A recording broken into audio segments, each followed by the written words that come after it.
All right, all right. Yuri on point.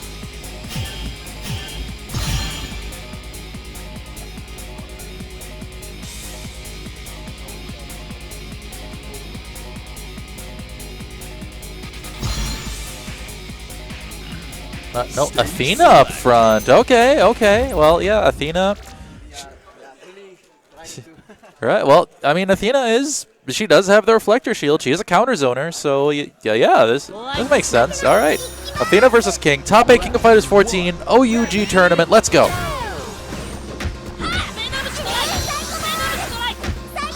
All right. Getting in behind that crouch C. One of the few normals that can keep up with King's range in that sense. One of the big things that White Ash is going to have going for him here. Yeah, I just realized I think we have a dysfunctional headset.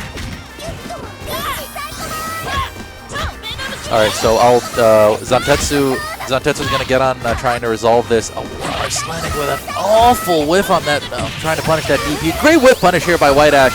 He's going to set up on that EX Cycle Ball. Which way? All right, good blocks by Arslanec.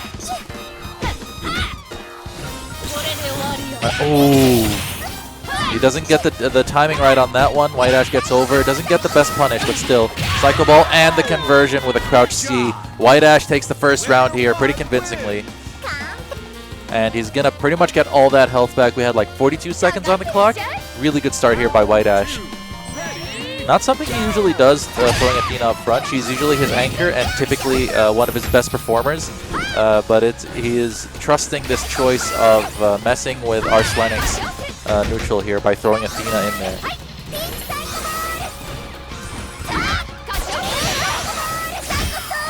Oh, and another with DP here, but mistimed anti-air. Athena's going to take a lot of damage on this, down to about 20%.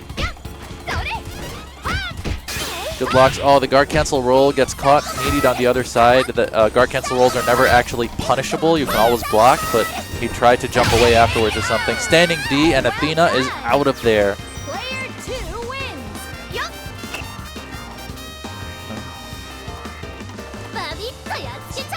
It seems we might need to have a whole other headset installed over here. We could maybe request one from another stream station. It seems we've had a malfunction on this one. So Yuri coming in, she's rolling second, and something I haven't seen from White Ash in a while, Anchor Nakaruru. Good block on the attempted cross-up from Arslanec there. And again, not letting the D, but the crouching C, optimal combo finish there, running up with the DP for the super cancel. Plus frames on the C Kolkin there. You can see that Yuri pressure, but good placement of the fan there on the neutral jump to restore the space. Oh, it gets in. Jump D, again, that one, just such a good aerial. Probably the best one in the game outside of Benimaru's jump D.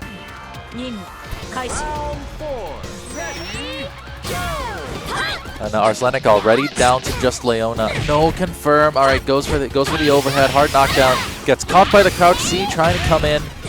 Solid damage here from White Ash to open up this last character of Arslanec. Crouch C, no cancel on that. Definitely punishable. All right, good anti-airs. He needs to have his defense on point now. He hasn't started off too well with that. Excellent usage of the V-Slasher there. And is Yuri out of there? Yes, she is. Very much worth the meter. Player 2 wins.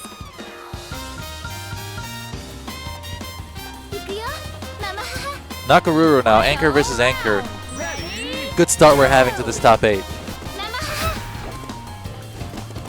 White Ash on almost 3 meters, Arslanec with just 2. But both of these characters have only 900 health, so any bit of damage is going to matter quite a bit. Opens her up, here it goes, and he goes into that EX Super over there for the hard knockdown to take her towards the corner with 1 meter left. Tries to bait an anti-air, guard cancel CD. Now he's all out of meter, but he doesn't need any of it. Manages to catch with a crouch C into the A Mutsube, and that's going to do it for this first match. 1-0 White Ash.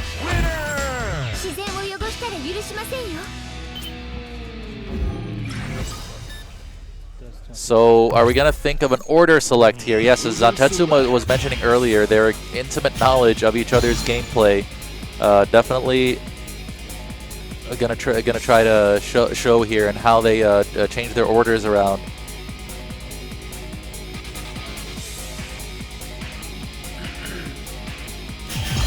Sorry guys, it seems that I woke up a little bit under the weather today, but I will be with you for all of this top 8. And if you guys stay with the stream later on, I will be here as well for Tekken and Street Fighter. So, whoa.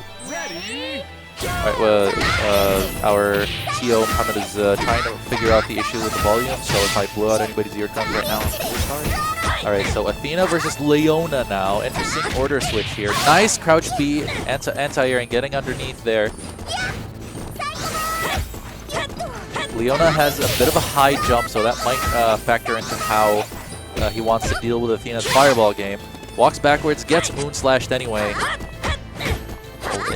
Interesting there, but White Ash was already in the middle of a whiff, so he wasn't able to punish that whiff jump D. Nice DP. Alright, White Ash starting to regain control here, but he is at a meter deficit. And Arslenik will soon have enough resources potentially to kill Athena at one touch. Yeah, he definitely can do it from any opener now. Alright, well-placed Cycle Ball there. Stand CD knocks him back into the other Cycle Ball. Counter hit properties on counter hit CDs.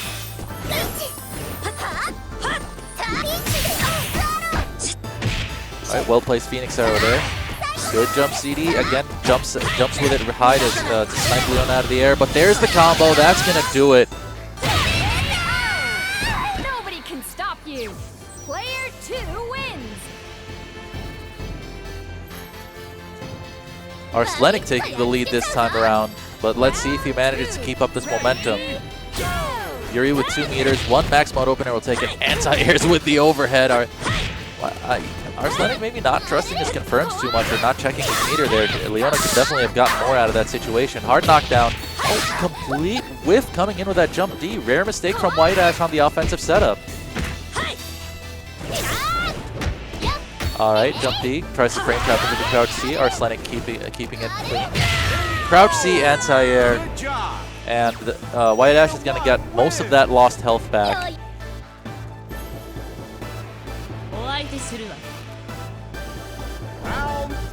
Now, King versus Yuri. King, a rather unseen character for the most part. That was an interesting mistake there. I'm not sure what he saw or what he might have been looking for, what kind of hard read he was making. But here comes Arslenik with the damage ender here, and since it's near the corner anyway, he doesn't need surprise rows for gaining space, as he was using yesterday against Buster Wolf. Jump B. Alright, well done there to pick his aerials smartly. Oh, that was jump D that time. Jump B probably would have done it again. Good placement on the Venom Strikes. So trying to use that Ryokan to mess with Arslenik's anti-air timing here. White Ash is going to need something pretty special to make this back. Another well-placed Ryokan. Comes in behind that one, but only converts into a sweep. I think he was in range for a far C to confirm there. Not sure. Standing D takes it. Arslenik with a very healthy lead now coming up against White Ash's anchor, Nakaruru. Okay, it seems we might have our other headset working over here. Okay, yeah, I hear that. Looks like Zantetsu is going to be stepping back in. All right, so White Ash with an okay start to this last round, but he can't afford to take too much damage here. All right, we are back here. Yes, welcome back. Thank you. So Arslenik in a very healthy lead right now. He's already got White Ash down to Nakaruru, and he still has King at almost full health. And might be able to finish it here. That's pretty big damage. All right, that's not going to be quite enough. But now it's going to come down to whether White Ash can avoid Venom Strikes, normals, all sorts of stuff. He has to do so much now. Ooh, wake up throw. Very rare that you'll see that in KOF because it can get meatied. Even though it's a one-frame throw, but it can get meatied, so... As you can see, the crowd got hyped when Arslenik won the game. Yeah, because White Ash has been the heavy favorite overall aside from ET. I mean, just coming off of prior performances in the year. But Arslenik, I mean, he's a very experienced player. He knows what he's doing. Very solid. Very safe player as well, so... He's a good winner. Oh, yes. He's good on poking also. Yes, yeah. That's his style, and... White Ash is also good at all the above. Right. So, but it comes into this that White Ash is more offensive of the two. As of right now, I see there is some changes in the order. Again, yeah, he put Leona up against Athena earlier, and that worked. That's order he shouldn't have changed here. Wait, oh, actually, I believe most tournament rulings is that the winner can switch order if the loser chooses to do order switch. Yeah, that they can switch. It's fine. It's one of those weird things with KOF. It's and I don't think it's always been 100% consistent. Right. Crouch C, and there was no cancel. He could have punished that on hit. All right, Yuri with that anywhere juggle follow-up. Kind of fun. Yuri and King are the highest health characters of these two that we're seeing right here. Right, and 50. Okay. Up Farm right here. White Ash going into a very healthy lead here. Wow. Z, Arslenik was looking to do a crouch C anti-air, but he reacted too slowly there. What I have noticed that Arslenik lately, he wasn't playing Leona that often. Oh, for real? But when it comes to King, he's been always playing her. So maybe that's making a difference. I'm not sure. It could be. Leona did pretty well the last game, but that's when he was getting all of his anti-airs right. He didn't do so this time. But I believe Arslenik wants to put Leona against Athena. The same what ET thinks also. Yeah, those are indications. ET, he definitely depends a lot on Leona in the tournament, so yeah, that's a good point. So I think it's a matter of how you put your characters in order to counter pick. This is how it's happening. It's war of counter pick. Yes, precisely. It's strange because you still have the same characters, but the order can do so much. Oh no, Maximo's confirmed. He didn't trust it there. Alright, building some meter. Yeah, there you go. White Ash imperious in this match right now. He's already on Arslenik's anchor, and Yuri has barely taken any damage. And Arslenik right now with the full stack right now. You gotta wonder. I mean, her anti-airs, she doesn't have invincible choices without her super, and he probably wants that meter as much as possible. I think Mai can beat Yuri in the ground game with her poking. Oh, for sure. Yeah, there it is. Mai's long range. Oh, confirmed. Big drop, and he's gonna get a lot of damage for this. Optimal combo. Missed with that jump D, but managed to block just in time. Oh, he needed that. That's gonna be the game almost. Arslenik looks a bit disappointed with the game. Yeah, definitely some very crucial execution errors when he needed to get the kill on Yuri in order to have a chance of making this back. He might have been completely discouraged just by being that far behind. An OCV from White Ash here in this top 8. But we are playing best of 5 for all of the top 8. Well, at least as long as time will allow it. So let's see what happens. So we're back at character select. Does Arslenik have any pocket characters he might pick? He might go with Benimaro right now. Benny, okay. I'm not sure. And he plays also who's missing in his team. King, Leona, Mai. I think Benimaro is the only one who he might add him. Yeah, but it doesn't seem like it from what I'm seeing over here. He's already locked in the same team. I don't think he's dropping King. No, I see King. I see that little G. Yeah. So yeah, that. So I just he wanted to take a moment. I think. Yeah. So he might have been considering Benimaro, but he is. I mean, he won a game with this team, so the issue wasn't with the game plan last time. It was just how things played out. Right. A little bit of discussion between them. Not something you see too often mid-tournament, but they are good friends in addition to. To be honest, the communities here in the GCC, they all are friendly. They give them tip each other during the matches also. That's one of my favorite parts of attending tournaments here, for sure. Oh, what the? There's a mistake. Okay, yeah, I guess that's what they were talking about. So they're gonna go back.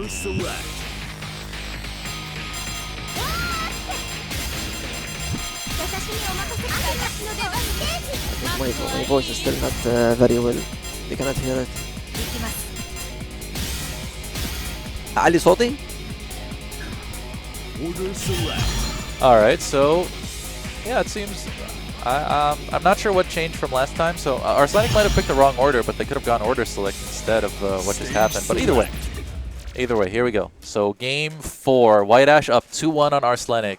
It just needs to take one more game to drop Arslenik to losers and make it to winners finals. Round 1. Alright, again, King and Yuri. I think this is what, again, like I told you, I think this is what White Ash wants. Yeah, I can see that, and it seems to already be working out. He's in on King. Her anti-airs on that jump D are not easy to do. He needs to do them very early. Exactly. Okay. This is a good idea. he didn't do the other EX. I don't know why. I think he might have been trying to push for the corner, but I'm not entirely sure why. I mean, he doesn't want to fight too close to you. What a whiff punish on the tornado kick. Oh man, that's big. My goodness. White Ash. And you see, he didn't go with the flip that because he wants her in the corner. Yeah, precisely. That's very, very smart. Even though it has less damage, but he wanted her to stay in the corner. Yeah, but look at that. That confirmed. That confirmed will be. I'm not sure what's happening with this. He's messed up a couple of EXs there, and that's cost him the damage that he needed to win the round. To be honest, what I'm seeing from Arcelanic is really something that, even though he's not used to the tournaments, but what I can see that he's really doing well. And he's playing White Ash, to be honest, he's not anyone. Yeah, he's doing alright. It's just the key drops have been the issue. It's been a lot of execution issues. Exactly. This is one of the main problems. Oh, I see. And but alright. He caught the dive kick there. He caught the dive kick landing with jump B, and that's important for him right now. Athena versus Mai. Oh, okay. I think this is White Ash's favorite matchup. For real? Yeah. So, before Evo, he was like, I'm ready for all mice because I have Athena. So. Alright, good guard cancel roll here by Arcelanic. Escapes the mix-up as well. He's already forced White Ash to use up 2 meters for nothing. That's very good. Here we go. Oh, there it is! Okay.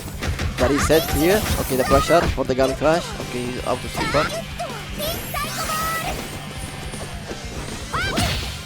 Oh, the big trade. There was a max mode behind probably both of those. You see that White Ash concentrates on crowd C a lot to get the confirm and to create the pressure. Oh yeah, it's definitely Athena's best button by far. It's just absolutely amazing at everything it does. And she can cancel every far B or any light. And yeah, and you look at that, the stand CD also. It's just like Athena suddenly becomes this moving wall of hitbox. And anti-air. Yeah. The best part about it is when you have a Psycho Ball out and she counter hits you with it, and you fall into the Psycho Ball that was behind you. And then he can super that. You know that? Oh yeah. All right, good blocks here by White Ash, and yeah, as you said, the Athena Mai matchup playing out heavily in favor of White Ash. He's still almost at full health here. The pressure from Arcelanic though. And White Ash is completely out of meters, so Arcelanic is definitely well positioned to take out Athena here. And this is the matchup that he picked on point earlier. And she's dead here. Almost. Yeah, she'll barely survive this. What's that stuff here? Oh, there was a reversal. I think it was the command grab, and I think he he placed himself just an inch outside of the range, maybe. Oh. I don't know what he was trying to do. Yeah, I saw a reversal. Yeah, I saw a reversal. Could be command grab. Yeah. This is gonna be tough match. Still, I think Leona can be. Oh wow, that would have been sick.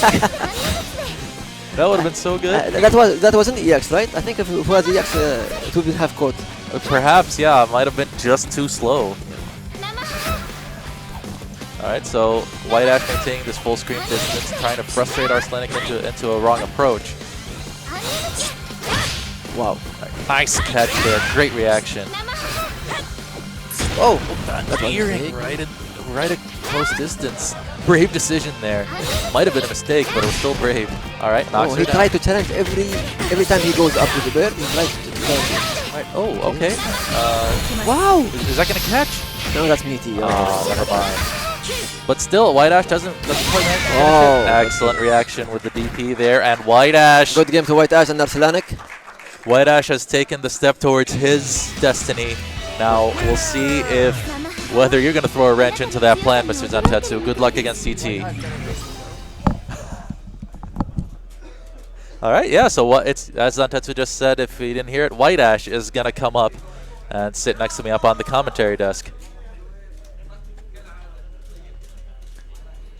Hope you guys are enjoying. We finally got our first set underway after a few hiccups, but we're here, and you're going to see some awesome KOF action. Speaking of playing KOF at an awesome level, Mr. White Ash, welcome to the stream. Thank you so much. So that was, I mean, that probably wasn't as easy as the scoreline made it look. It seemed like Arcelanic had a lot of plans made for some of your characters, but how did you feel about the Leona-Athena matchup? That seemed to be the one that he was gunning for the most. I won't say it is in totally favor of Leona because Athena has a meter advantage if she has. Yep. I can block his jumps, like with my super and all. Okay, okay. Yeah, but overall with the zoning, I think she has a little bit of advantage. Okay, that's good. Yeah, but it depends, you know. If Leona has meters, I probably won't take, or maybe take very calculated risk on the fireballs and zoning game, because she can obviously do any of her supers. You know, the V and the other one. Yeah, yeah. The other one goes under the fireball. So it's sorry. Yeah, there you go. So, but also another thing was that I think that basically a lot of matches were decided on how well or not he could anti-air you, because the one match he won, his anti-airs were on point. He got about 70–80% of them. But once your offense started getting in, he couldn't deal with what happened once you got in. I think that's what really decided it. Would you say so? And the other thing is we've been practicing a lot. Yeah, so he's like my training partner, and we've been playing a lot, like almost every second day. And he knows the way I play, and I know the way he plays. I see. Yeah. All right. So, but speaking of training partners for you, Zantetsu's now up against ET. Now we know another training partner. Right, and we know ET has you on his mind with certain things that have been happening over the past couple of days, which, assuming he wins, you two are going to have your rematch from Evo. But what do you think Zantetsu might have for ET? Because Zantetsu is not an easy opponent. We know this. No doubt. He's one of the strongest in the UAE, obviously. Right. So what do you think he might have for ET here? I believe, just because of the Evo experience, Zantetsu knows the matchups. Okay. He knows very well. He's been trying Clark as well, so I believe he's going to handle pretty much. For the Andy, I would give the reference of Lucia, because the way he played in Evo Topet was mostly, you know, the way ET played yesterday. All right. Yeah. So, all right. Well, let's see. They're gonna get started over here. They've checked their buttons. I think they're ready. So, what's we saw Benimaru, Clark, Andy, Andy on point, and Yuri, Maiten-kun, and Kula. Anchor Kula for Zantetsu. Interesting. You don't see that very often. Oh no. Yeah. In my experience, I haven't seen Anchor Kula as an anchor, because she doesn't have high damage combos, like using all 5 meters and all. Yeah, I gotta wonder, but Zantetsu's in there with the rushdown on Andy right now. This is nice good. No crouch C there. No blocks. The ET does the hop at the latest timing possible to mess up Zantetsu's defense. Oh, he threw out the sweep. He was expecting that jump D. We saw a bit of that against Darkfellow yesterday. Great standing C. That was a very nice use of C.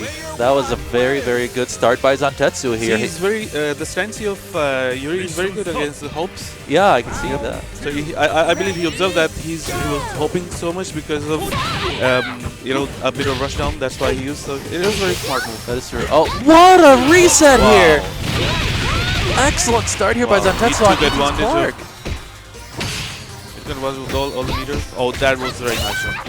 Oh yeah, I think that was a little bit high enough to get the punish, and you know he's spending that meter. He doesn't want any more of this. Yeah. I believe it is going to be in a good position, because he finished Yuri within first 20 seconds, so it's going to be like 30% more health. Yeah. Almost, yep. It'll burn me off to about half health, but he has to deal with this now. Maiten-kun, one of the most dangerous zoners in the game. Yeah, but it all depends on what happens when he gets in. Oh no, max mode there to punish that command grab. I like this character, you know, it's like, it was slightly underrated in start, but oh wow, that was so smart of it. He knew that he's gonna use the ending max mode, so he went for a guard. Yeah, the armor grab, that's correct. Alright, yeah, he can convert off this. That's one of the best things about Maiten-kun. One of the most dangerous characters in raw max mode as well, with the kind of options he gets. Nice! Nice jump. It was a read. Oh yeah, for sure. And Zantetsu is giving the crowd a lot to be excited about. He's been keeping the lead on ET throughout this match so far. But ET's Benimaru, one of his most dangerous characters. Alright. So he tosses the pillow upwards. Most Benimarus like to take that aerial approach with his amazing jump D. And so you're going to see some upwards pillow tosses here and there. That's a very nice plan from ET, because he's been using his electric ball against the pillows. He's stopping him for kind of zoning, and as well as he's building the meters. Right, and well, here's that meter usage right there. And Benimaru with some of the highest 1 meter max mode damage right there. Indeed. Takes out Meitun Kun. The match has come back to almost even at this point, so it's going to be Kula versus Benimaru. The good thing is even he starts with crouch B and still he gets the one of the best combo damages. Yeah, somewhere between 450 to 500. It's pretty insane. Ridiculous. So yeah, he's going to have to try to keep Benimaru from just rolling with that jump D. Look at that ET. Oh, that was a smart rollback. Oh, wow. That's definitely not what he wanted there, but... Okay, good jump away to get away from the command grab. He should have had some patience there because he still had some maximum left. Yeah, he's got 5 meters, so depending on what opener Yep. he does, if he gets an opening. I think he was on a bit of tilt. Yeah, a little bit, To use the 5 meters. Might be, that's usually what happens when you're thinking that, okay, I just need this one touch. You sometimes forget about the neutral a bit, and ET manages to keep his composure despite the heavy pressure Zantetsu placed him under. But today it was great. It was great fight from Zantetsu. Member select. Shoutouts to Red Belt going around taking photos for his collection. One of the most active presences around the community as well. Quick opportunity to shout out our sponsors here, Bandai Namco, SNK, Games to Go, UAE Smashers. Thank you for making the Omni Universal Gaming Tournament possible to happen with your support. So going into Game 2, I see he's brought in Mai. So dropping Kula. Against Benimaru. I could kind of see that. Yeah, Mai is, I mean, Mai's an excellent character, and she forces Benny to play. Benny's ground game is really strong, and Mai's a character that can keep up there. Yep. But he's keeping the starting matchup, and ET maybe wanting to show that he can handle this. Yuri definitely blew him up a bit last time, but let's see what happens now. Yeah, there's that sweep. Zantetsu's doing a good job of not overextending with jump-ins when he thinks that Andy's going to have time to sweep, and that's very smart of him. Yeah, exactly there. His timing on jump-ins is making it harder for ET to anti-air with the sweep. Yep. That's true. One of the things, for example, he's using these the elbow. I believe these kind of rushdown moves, you know, they kind of play with the opponent's mind. Yes, they do. Because all of a sudden, Andy's much closer. And that was very nice. Set up. Oh, wow! Great That's defense. That's new. I think it was a good move because, you know, throws up one frame. Yeah. The ET would not have been expecting that after the block for sure. Yeah, Andy has a very good jump CD, one of those revolving hitboxes that can hit in several places as it keeps going. Alright, has him in the corner now. Better start here for ET in the Yuri matchup. That was a smart move by Zantetsu just to go up to the corner. DP, Zantetsu's not averse to throwing crazy DPs.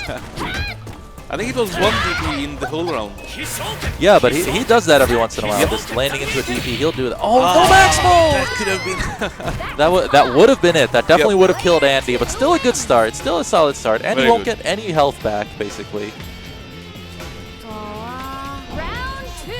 Ready, go! Shoutouts to Zantetsu showing off the DLC costumes. Meitun Kun and Kula. Alright, yeah, he tried to close that distance, and now the thing about Meitun Kun's zoning is that it isn't 100%. Oh, what a weird punish there. That was amazing. Alright, he chooses not to spend meter on a super, and I like that. Especially because of the Meitun Kun's DP's hitbox is very big. Yeah. Still, he was successful in maintaining the distance and then doing the reverse punch. That was amazing. Look at ET's defense. He's keeping such a He's giving an distance. even stronger zoning. That's why Zantetsu is forced to enter, you know? Yeah, for sure. That's the thing with Meitun Kun's zoning game is that it's more of a complement to his offense. There are many characters in the game that can do a higher firing rate than Meitun Kun. That's what makes it not very strong as pure zoning. It's when it's able to allow him a better offense.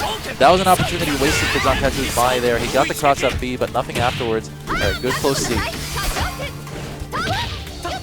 Oh, there it is, the sweep. Oh, and an accidental activation here from ET. That fireball has really a really big hitbox. Yeah, but Zantetsu staying away till it dissipates. Yeah, that's that was smart. Look at the distance from which ET that throws his in total, ET's, I believe, he seems to be in total control of Zantetsu at the moment. Yeah, that's definitely true. Andy putting in a lot of work. It's that distance where he throws the fireballs that makes it so it's hard to escape, and at the same time, if you escape, he's prepared to catch you wherever you go, which has gotten harder to do with the recent nerfs to fireball recoveries and hitboxes in KOF14. Yep, that's true. Clark here against Mai. Again, Wow. jump D. You're not escaping. Oh yeah, he's gonna super cancel, and that's gonna be it. They're praising each other. Zantetsu, I gotta admit, the new fun-loving Zantetsu has been interesting to watch in tournament. He's just kind of like having a good time, laughing it up. He's kind of been on the retirement trail as a player. Not Yeah, but I still draw him to our gatherings. Which is good. For KF sessions and sometimes online as well. Which is good. You never want to lose players from your scene. That's really. The other thing is, if you say he's retired, he probably just doesn't want to travel anymore. Like far destinations like USA or maybe UK. Yeah, as he used to. Yeah. Yeah, as he's like he attended Revo last year. He attended Germany tournament. He went to Las Vegas. So he's been to numerous places throughout last year, but you know, probably some priorities changed. That's yeah, and Zantetsu is a family man. He has children. He's got a house to take care of. He probably wants to be more present for that. But yeah, all right. So we go to game 3 with ET 2-0 up. Wow, that was nice too. All right, yeah. See, that's the thing about Kula's slide is that fireball block strings just don't work against her because of that. Yep, that was a good selection by the way. Yeah, gotta wonder why Point Kula wasn't in the conversation before this, but either way, I mean, it's not as if Yuri did a bad job. Just under. Probably one touch. Oh, that pop B. So big amount of damage here for ET to get back. Especially because Kula is a low health character. Wow, what a whiff punish on the slide by ET. He took one little step forward, then a baby step back to bait it out. That was exceptionally smart. Round 2. Ready, go! Zantetsu was trolling him, that next time not the way. Wow. Oh man, you gotta love being able to be this relaxed at winner's side of top 8 of all things in a tournament this stacked. All right, great conversion there. Solid. That was great jump. It was totally safe. All right. Oh, got him with a setup that time. ET's Andy really turning up the heat here. So I think this was the third version of that setup.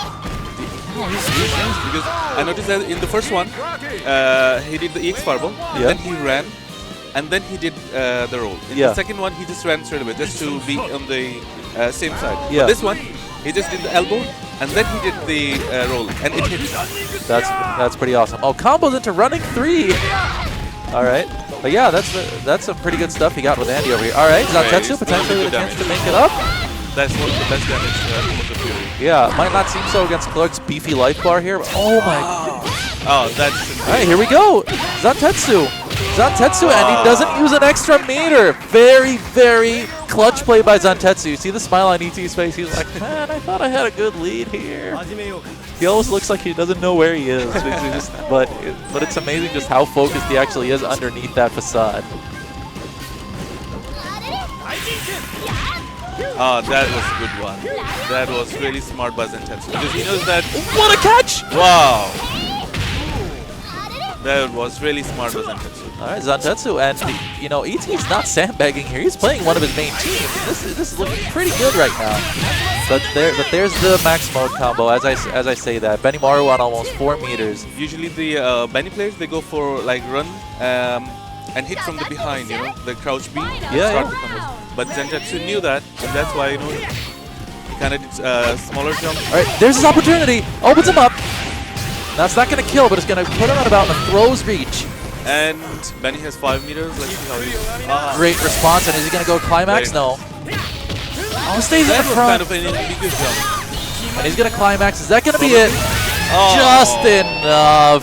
Oh, man.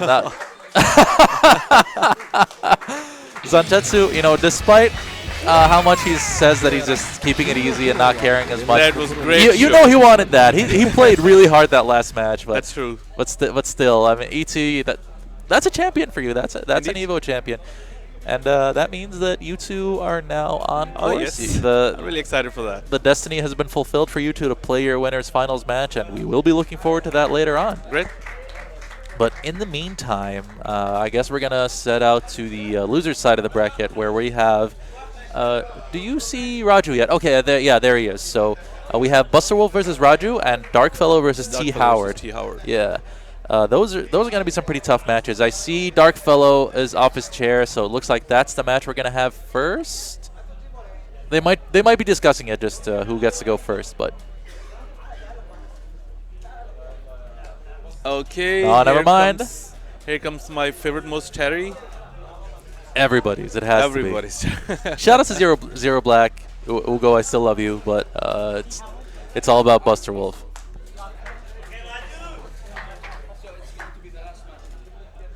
All right, so here we go.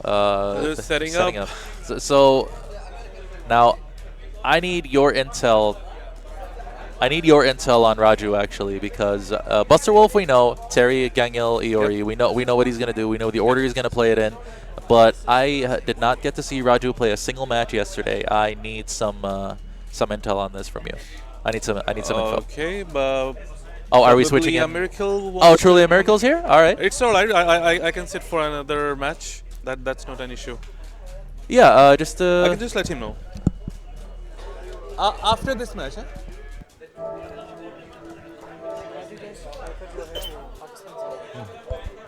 All right. So yeah. So tell me about Raju. Because I know nothing about him right now. Right. Well, first thing first. Raju's been is from Pakistan. Okay. And he's been old KOF player. He's been through 98, 99, 2000, and all those parts. All right. But then he came to UAE, and there was a gap between the time he came to UAE and then meeting up the new guys and catching up with the more new version of the KOF, which was KOF 13 at the time. Okay. Yeah, but he's been playing 99, 98 for so long. So you could say that he has very strong basics. Yes. He's very, very strong basics indeed. But he lacks a little bit of the combos. Okay, so you could see him as the powered up version of Access Denied in that way?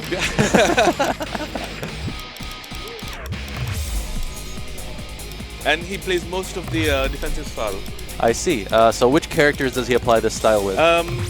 He applies to Mature. Okay. Because Mature has great run and back dash speed. Yeah. It goes well with his defense.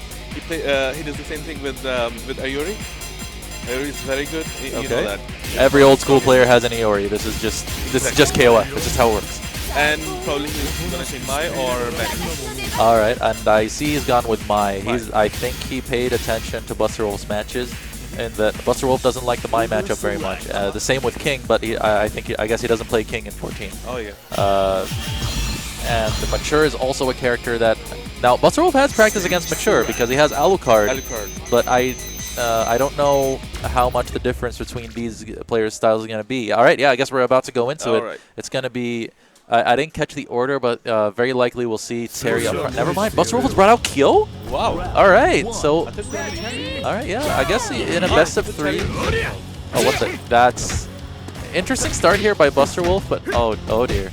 Is Kyo not ready? Okay. That ender doesn't give him a safe jump, but he does get an opportunity for a high-low mix-up. Oh, yeah. Buster Wolf flubbing his combos. I mean, the neutral looks fine, but it's the combo practice fit for tournament. All right, yeah, Kyo gets a setup off this. Excellent run-up throw, and Buster Wolf starting out very nicely here. And surprisingly, he's dropped Gangil. Oh yeah. I just took a look at the characters. He dropped Gangil, who was his strongest performer yesterday. So he sees something in this kill pick. He must have had some plan.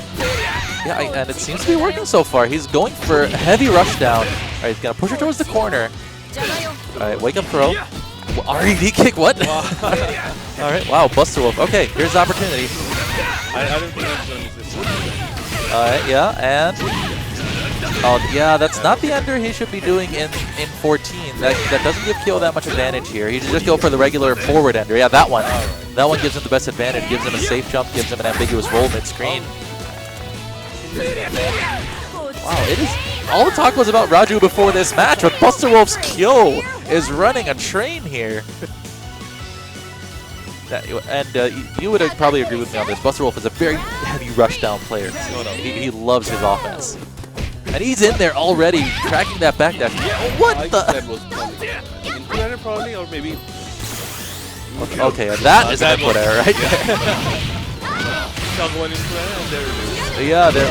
Okay, so he takes out about half of Kyo's health here. Wake up throw. Oh wow. Okay, yeah, Raju, he is not allowing any of this shenaniganry anymore, but he used up 4 meters already of the 5 that he had to start this round. Oh, there goes the 5th. So, if anything, Buster Wolf's Kyo has taken out 2 characters on 5 meters already, and that's a very good start. Very good start indeed. And now I believe Raju is going to be having full health. I guess it was like 27% gold, but yeah. Because he finished like, oh yeah, there we go. What immediate C burn knuckle? It's something. Tons of pressure now. Yeah, look at these plus frames. There it is. Very good. And you're going to see a ton of damage here. Terry's Buster Wolf, beefy damage. There you go. And he comes after him with a C burn knuckle again. Big plus frames. Wow. Rising tackle mid-pressure. That was great. Buster Wolf is feeling this right now. Every time Raju thinks he has an opportunity to do something, Buster Wolf says, no, you don't get to play yet. Sit back there, watch my offense. This is what I'm here to do. Wow. No, wait. Yeah, he just goes right back in. Okay, okay. I like that. You know, I tell something interesting, and probably the viewers will listen to us. Talk about the wake-up grab. Yeah. Wake-up throw, sorry. It's not exactly the KOF thing, because it wasn't probably existing in the previous part. But especially in 14, you see a lot of wake-up throws. So in my game, I just use kind of an option select. Yeah. If I, for example, if I'm in the corner and I'm waking up, I'm gonna do an option select like D and C. Okay. Not exactly like CD. It's like a piano. Okay. So if I throw him, I'm gonna throw him into the corner. Okay. And if he throws me, because I press C as well. So you're breaking. So you're breaking. Yeah. Okay. That's awesome. Right. Something for you guys to note from White Ash over here. But a much better start by Raju this time with the Ori up front. You're already down to about 20%. Oh, okay, there's going to be some big damage over here, and he's going to go into super, taking down Fiori to about 20-ish% as well. Yeah, delaying the second kick to keep it safer. That's smart. Oh, great DP, but not quite. Yeah, he had to either block that or roll. Better start here by Raju, taking down Kyo. The surprise factor might have worn off a little bit by this point of the heavy rushdown that Kyo started with. Yeah, although on a matchup-dependent basis, Buster Wolf has definitely been having some struggles when what a conversion there! Buster Wolf, he does not care sometimes. Like he does things and he just believes, and you gotta love that about him. But yeah, I was saying the Mayan King matchups have been major thorns in his Terry's side in this tournament, and we're gonna have to see what he comes up with to counter that if assuming Terry reaches Mai. Oh, too slow there on the conversion. I think he missed his close D button press there because that was just down forward C. But he gets the EX burn knuckle for the hard knockdown, so he keeps up his pressure. That's safe. That is safe. And rising tackle. Yep. Optimal combo. My goodness, the damage.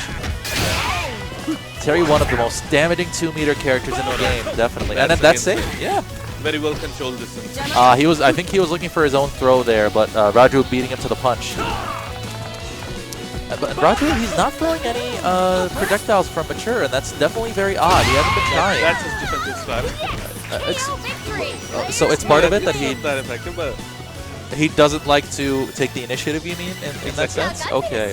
Yeah, that's hurting him for sure. He sticks to the previous versions of that KO style. I see, and it's definitely hurting his mature play. I'll say that much. All right, so it's a very aggressive game. You can't go on complete defense. Buster Wolf again, and the EX rising tackle to finish this. Excellent start. Okay, he was meeting that burn knuckle. That was. I think he was too far to connect Sensei, probably.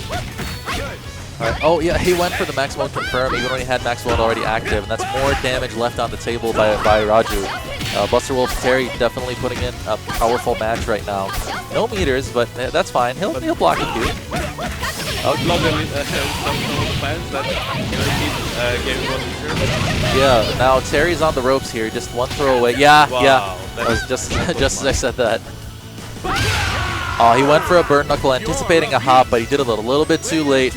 Good job here by Raju to take Buster Wolf down to Iori. Now, Buster Wolf was sitting with us before the tournament talking about this matchup. He does not like Iori versus Mai at all.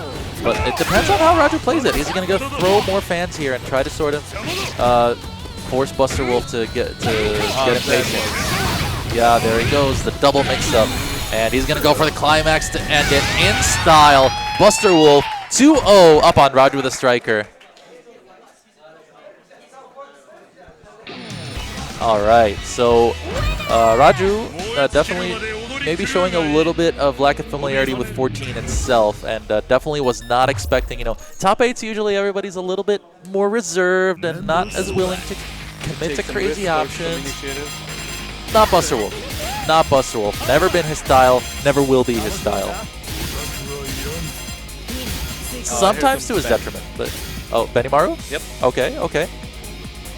Yeah, I was about to say that style has sometimes come back to hurt Buster Wolf after the time when he was dominating DCC. Later on, when everybody caught up, that has definitely come back to hurt him sometimes. If the over-aggressive style has haunted him sometimes, but he's what can I say? He's very faithful to his characters, the way he plays, and that's always going to be who he is. So let's see. All right, he is, of course, since he won, he's sticking with Kyo. Kyo versus Benimaru, and I'm interested in seeing how this plays out over here. All right, standing B to stop him. Hardly has any bad matchup. That is true. Probably Andy, as you see. Yeah. Andy's crouch B. Yeah. Actually, ET was talking and saying that he thinks Andy in general is actually a pretty tough match for Benimaru. So yeah, Buster Wolf now struggling to make up that mid-range, and that can be one of Kyo's problems, is that when he's not able to establish rushdown, he has to play with not the best mid-range tools or not the safest, and it makes it harder for him to make up that distance. You see, the optimal combo there is to whiff a stand CD into the Rekkas for the hard knockdown, and that gives him a setup mid-screen. Seems like... Yeah, exactly. Oh, he almost had that roll punish. Wasn't quite ready for it. Okay. Usually it's the opponent who throws in that situation. What a setup. And he's going to be able to finish with, yes, exactly that. Buster Wolf with a stronger start, eliminating the counter pick Benimaru here. And I see Leona's coming to the mix as well. Oh, yeah. Yeah, so... Alright, so a double character counter pick here by Raju. One of them not panning out. Let's see how Leona does. Yeah, Buster Wolf, I think, went for a Rekka there, got clipped in the heels. Nice, running DP.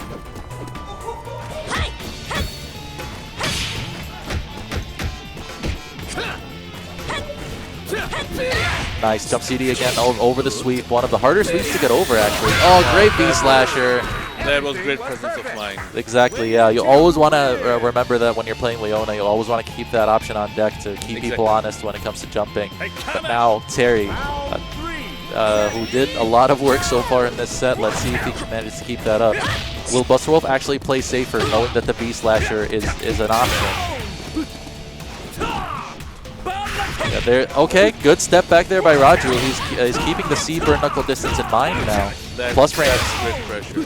Look at the guard. It was like 50% gone because of those, some of those hits. Yeah, the power charge, one of Terry's better offensive options, but if you read that he cancels into it and you guard cancel roll, you can punish him on the recovery there. Ooh, messed up his opportunity there.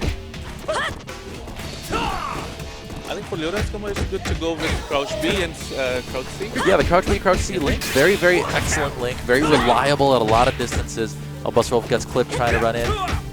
Almost had that jump in. Power wave. You look at that guard meter. He's consuming meter, so let Terry away from him. Because in the corner, Terry's very well. He thought he was going to get a close C there, I'm fairly sure. That's why there was no max mode. All right. Oh, he could have done so much more with it. All right, that should do it. That should do it. Never mind, he doesn't spend the extra meter. That was really smart because he has time advantage as well, and Raju must be going into it. Yeah, Raju's going to need to be aggressive, which is not something he's done much of, but he might just steal this. He does. Terry goes down, and the decision not to spend the meter backfiring maybe. Although Buster Wolf might have had that scenario in mind still, but that's not the optimal It was outcome. a really interesting situation because Raju wanted to run to him. Yeah. And he did a smart move. He did crouch C, right? Right. Which hits her. And in response to that, Raju just jumped over and that was really smart. Yeah. Really good read on his part. One time he had to show aggression, and he did it correctly. Very good job. That's good. Great crouch C there. It catches from such a high distance. But still, yeah, standing D from Iori. The wall always there. You always have to keep it in mind, especially in this game where it can lead into a full max mode combo. Buster Wolf is in very strong position at the moment. Let's see how he goes for the 5 meters. Yeah, he's got all the meter he needs in order to be able to make a big difference here, but he's gonna have to get through a 3-meter climax is in play right now. Okay, yeah, he mentioned this as a method to get past the my zoning, but it looks like Raju is gonna, he's gonna go straight into climax. Yeah, it's not gonna kill, but now he has him in a position. Iori has great comeback potential in that situation. All right, now Buster Wolf. Oh, that was. Oh, the overhead! He's going to spend all this meter. He should be spending all this meter to climax at the end of this. That should do it as long as he doesn't miss it. And that's going to do it. Raju, valiant effort. Buster Wolf with the comeback at the very end. He takes it. Good job to Buster Wolf. So that means that Raju gets eliminated in 7th place here. Good job to him, though. Definitely came and made a name for himself. Well, we're gonna go for the next match, and America will be here. Yeah, so truly America will be joining. Thanks for being over here, White Ash, and good luck against DT later on. Thanks a lot.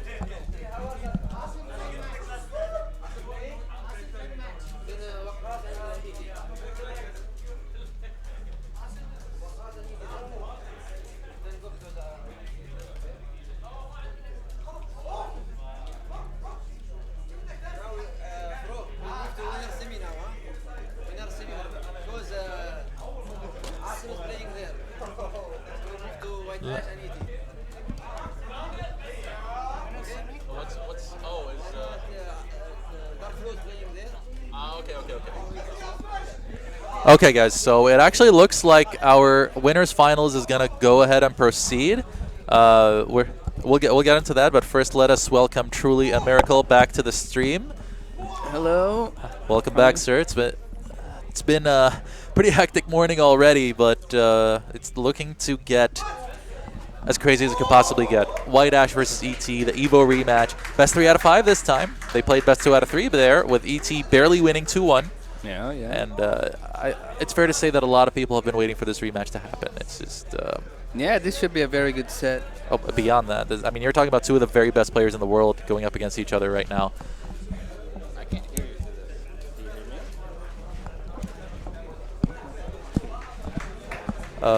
Keep it where I'm just doing that. Like, it's fine. Sure. Okay. All right. So they're setting up over here. There's a lot on the line. It goes a little bit beyond just what this tournament is. Right now, every time 2 players of this level clash, it's a statement on where they stand in the world of KOF14 at the moment. Both of these guys have already guaranteed a top 3 placements, but there's a lot of prestige on the line in this match. Yeah, as well as going into, is it winners semis? No, we're at winners finals winners right now. Finals, yeah. So going into grand finals. Yes. Like sitting in winners bracket. Now, I have no idea what to expect as far as character picks go, for ET at least. Andy, I think, will almost definitely be in there. Might he go with Point Benimaru for Mian? Is he going to pick Clark? Although I was speaking with White Ash. White Ash doesn't think so. It's just... yeah, there's also if White Ash is going to pick Mian at all. That's yesterday true. He barely picked her at all yesterday. Yeah, there were many matches where she didn't feature. She didn't feature in the winner's semi set with Arslanik either. So there's something going on with the Mien pick depending on what comes up against him. Yeah, and ET has Billy. That's right. Billy's a very strong pick against Mien. So Maitenkun, so he's not going Yuri or Mien. Well, he hasn't locked it in yet. Yeah, he has Mui Mui as well. That's another character that he has up his sleeve. Zarina? I don't think so. Yeah, no, that doesn't sound like a good pick. He is either considering it or making it look like it. Okay, okay. We are He's picking seeing Mien. Mien. All right. Good. So, I mean, in this team comp, Mien almost definitely will go first. But then again, with how this works, you might be surprised. Yeah, Mien versus Billy. So the counter pick, the character counter pick, the matchup counter pick has happened for ET, but it's well, depends on the application. Yeah,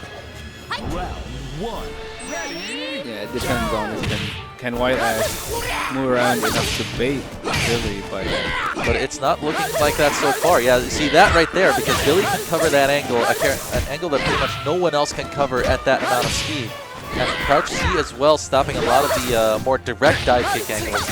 But Mien has that sweep in order to harass Billy on the ground. So, alright, yeah, but a really good start by ET here so far. Standing C, great start here by ET. He still would have had a crouch C afterwards. Good start here, but really making his statement of intent on the Mien matchup. Yeah, because White Ash even tried to stay grounded that whole round, but he still got caught way too many times. That is true. ET definitely showing a very high level of preparation. He was watching their match from Evo on his phone just last night. So. Oh yeah, I saw that tweet. Yeah. So it's interesting if he already learned how to deal with all of this. Yeah. All right, a lot of slides being thrown early here by White Ash to make ET think about that possibility. Yeah, then we'll see if he reduces that frequency. All right, he manages to get out, and ET doesn't quite have an option ready for that. Went for that close C, not much going afterwards. Tries to catch him off guard. Yes, that's a punish. Excellent. Oh, what a timing on that standing C after her crouch C whip. Nakaru might be dead. Oh, just about. Yeah, chips her out. Chips her out. Wow, what a strong start by ET here. Perhaps not what people were anticipating to see. We even got a Big Bird, the Street Fighter V local champion, the regional champion of the Middle East, checking out this match. Even he knows how big this is, and he doesn't play this game. Yeah, everyone is watching this match. Yeah, the whole room has suddenly shifted over here as White Ash's Athena takes out ET's Billy. What he has up next is Benimaru. Usually he's anchor, but he puts him up second. That's his second best matchup against Mien probably right here. And he has a lot. He's been thinking about the Mien matchup quite a bit, it seems. All right, nice DP into super cancel for some early damage. Already Benimaru down to half health. Yeah, and you see he seems to be struggling to try and get in on Athena. Oh, there it is. Delayed close D. He's gonna. Oh, I thought he might spend that climax to bring her close to death. What a jump right there. Delayed it just enough, and he goes for the easy ender. And that's just, wow, what a strong start here by ET. Barely lost a character and a half in this first match, putting down White Ash 1-0. Hopefully he can come back from this. It's like showing him that I'm not downloaded so easily just by watching the previous video. Yeah. I mean, what happened in the first round with Mien kind of came to set the tone and just set the amount of advantage that ET was able to play from. So I see that Mien is gone, Yuri's in. While ET, of course, has to still keep his same order, or same team rather, but he can switch order because I mean it's a new match. He's allowed to do that within KOF tournament rules. Yeah, but he doesn't. Keeps it. Yeah, he keeps the same order. All right, so game 2. Yeah, ET usually looks all happy-go-lucky, but he looks a lot more focused right now. You could see that a much more serious look on his face. So Yuri, one of the best characters when it comes to aerial offense between her dive kick and jump D, as well as her air fireball, potentially disrupting anti-airs. But let's see how prepared Billy is to deal with that. Yeah, you can already see him trying to anticipate the jumps. Yeah, I noticed them out. I noticed also that White Ash is not doing the air grab follow-up. He wants to be as close as possible when he can. Now he has Billy cornered, and this is where Billy can struggle. We'll see how well ET handles it. Oh, what timing. And I think that comboed as well. I didn't think that fully comboed. I think he dropped it, but then White Ash had just given in to getting hit. Oh, doesn't get the punish on the command grab. White Ash a little bit off the pace right now. Billy really putting in a heavy workload right now. Yeah, he needs to compose himself a bit better. He's doing a lot of uncharacteristic drops. Not managing to keep up offense as well as he usually does. Also just he's getting caught out a lot, which is really disrupting his rhythm. And what a big combo drop. Okay, takes that throw for the hard knockdown. Rolls away from that standing C max mode activation. Again, crouch C. All right. Really good timing on grabbing Mamahaha there. Is he going to spend meter any more than that? No. Keeps up with the pressure. Crouch C. He anticipated it. Rolls away. Wow. Yeah. He saw that coming. Billy, ET is so ready. Both of these players showing very matchup-specific knowledge already. Very well done here by White Ash. Good recovery. He's going to get a decent amount of health back. Not the most that he could have gotten, but still okay. Yeah. He's not doing too bad, but he's getting a lot of drops, which is not something you usually see from White Ash. Wow, he wanted to whiff punish the idle kick with the super. He almost had it too. Oh wow, that could have been really bad if he was ready for it. But then again, you never know which option Nakuru is going to go for it coming down from there. He wanted. I think he wanted the guard cancel roll earlier to punish the fireball. Another command grab, not the most damage, but it gives him a setup. There was a reversal there, but Nakaruru's DP not the greatest. 3 jump these in a row later, and White Ash's Nakaruru is out of there. It's all down to Athena now. Which he was in this situation a few times at Evo as well, and Athena was able to clutch it out. So let's see. You can also see that. Oh, okay. ET just got his bar. I was gonna say he has no meter. Rough situation here for White Ash. Launching the EX Cycle Ball. There was no counter hit. Smart by ET not to hit any buttons just in case he got snagged out of the air. He doesn't do the command grab that time, and White Ash waited, anticipating the escape. And it seems that White Ash might not be 100% prepared for what happens when people are looking to escape the command grab setup with a teleport. Really tight Throws him out of the corner. He doesn't. It's weird that he's nullified the right Rinken a few times, but he hasn't proceeded to whiff punish it afterwards. Okay, that was almost it. Yeah, uses the meter, and Athena on the comeback trail here, but she has a 3-meter Leona to deal with, which means she's one touch away from death at any time. Yeah, he has to be very careful. V-slashers. Whoa! A dual shock. What? No, come on. No, come on. I thought we've already learned how not to do this. It always happens. And the match is, the round has probably started and the timer is ticking away. This match has just been blown up completely by somebody who did not log out their DualShock controller. Yeah, it's like, I've always said PS4 is not ideal for tournaments mainly because of this. And yeah, that's 20 seconds gone off the clock with White Ash at a very heavy life deficit. That's just...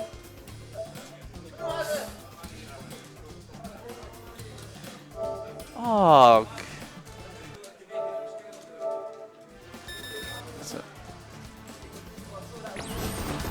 Are they going to play it out? I think ET's playing. ET's playing it. Oh, dear God.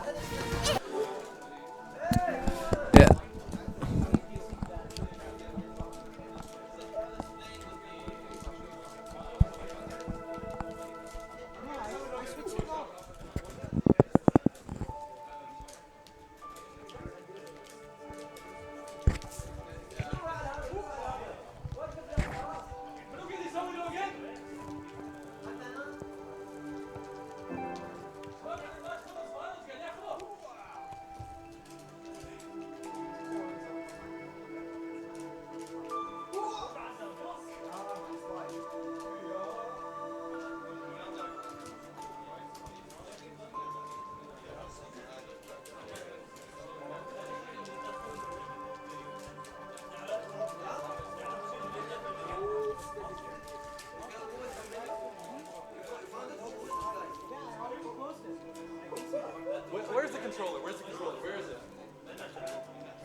Stick around, guys. We're just trying to figure out what controller is doing this, because we can't really continue the set with people just trying to log in.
Relax, yeah.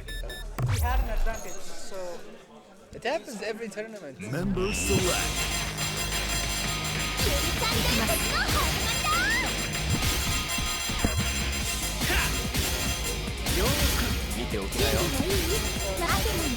Okay, guys, we're back after I kind of blew up the ballroom a little bit, because I'm not gonna lie, I'm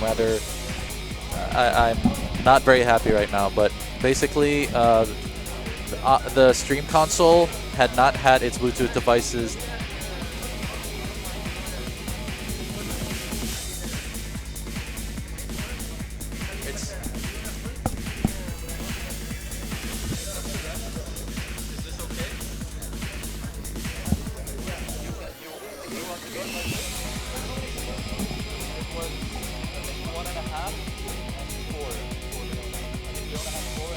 Three.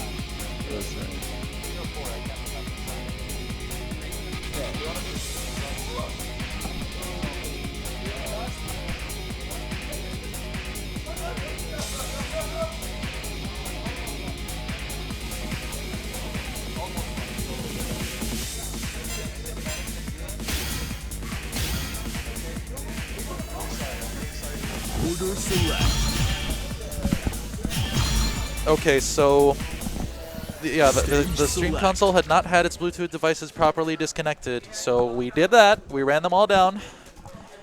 And ET and the White Ash have been very gracious about this. What they're going to do is that they will attempt to play the match out to where it was before, with Leona coming in against Athena. Leona with about 3 stocks, Athena with about three quarters of a stock. So they'll play it out to that point and continue the match from there.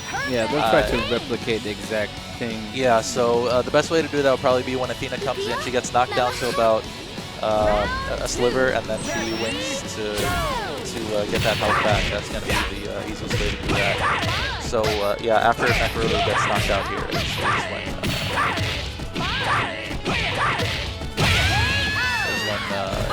that they should start doing that. So yeah, Athena should come in and start doing work now. Yeah, they're continuing the second match. They're taking it back to the same point and continuing from there. And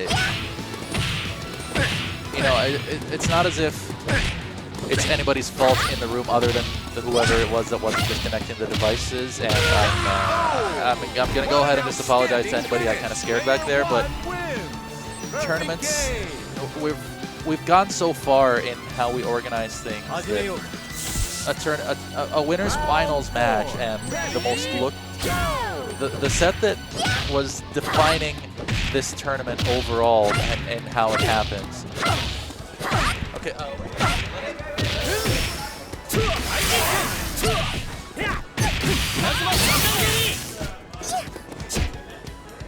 Make him block supers. Make him block supers. Do supers and make him block.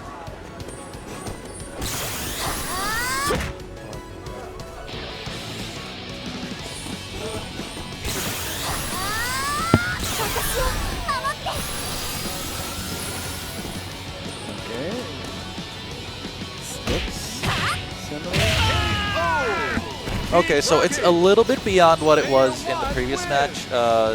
White Ash has a tiny bit more meter, but I mean, it's the best we can do with what we have right now. So they will continue from here. Yeah, we're back on winners. We're back on winners finals. So White Ash was actually willing to drop the game altogether, but so shout outs to him. But yeah. All right. Okay, White Ash in, but yeah, I think the momentum loss. Yeah, it's the like, mental momentum loss is just. Yeah, it's like the tension is gone. Like the starting the game right there is definitely something.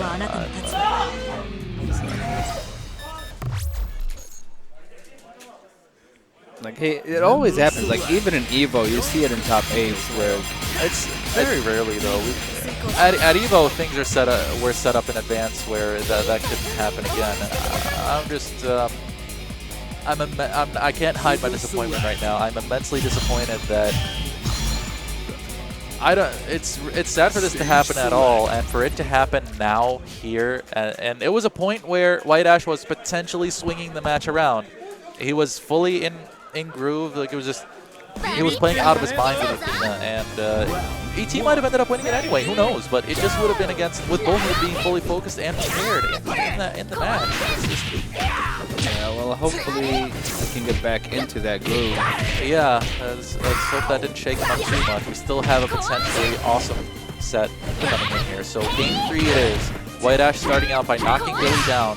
Great reactions there by ET to stop the fireball, something a lot of people don't do when Yuri has them under pressure. Great guard cancel roll. Okay, yeah, that I believe that's a punish actually. I don't think Billy recovers quickly enough. All right, double grabs. Oh, slow.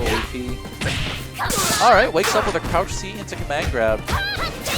And I guess ET is willing to take the grabs because they don't do much damage, but I mean, White Ash might as well abuse that as best as he can. Aw, he almost had that. I think he messed up whatever ender he actually was going to do to finish that combo.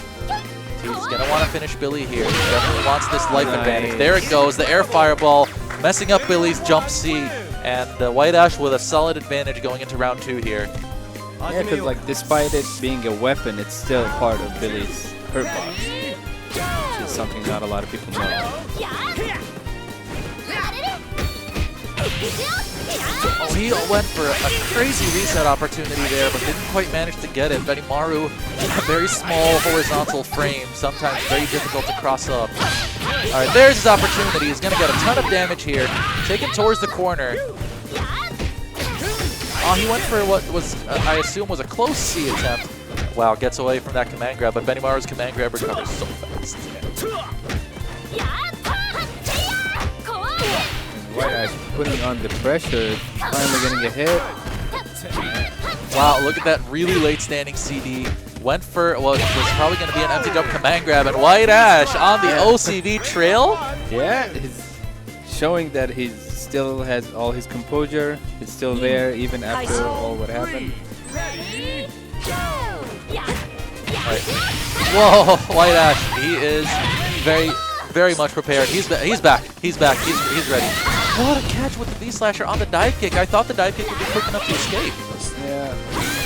Oh, another one, this time with the jump CD. All right, and great cross up there with Leona's jump C. ET not willing to give this up so quickly and let White Ash regain momentum.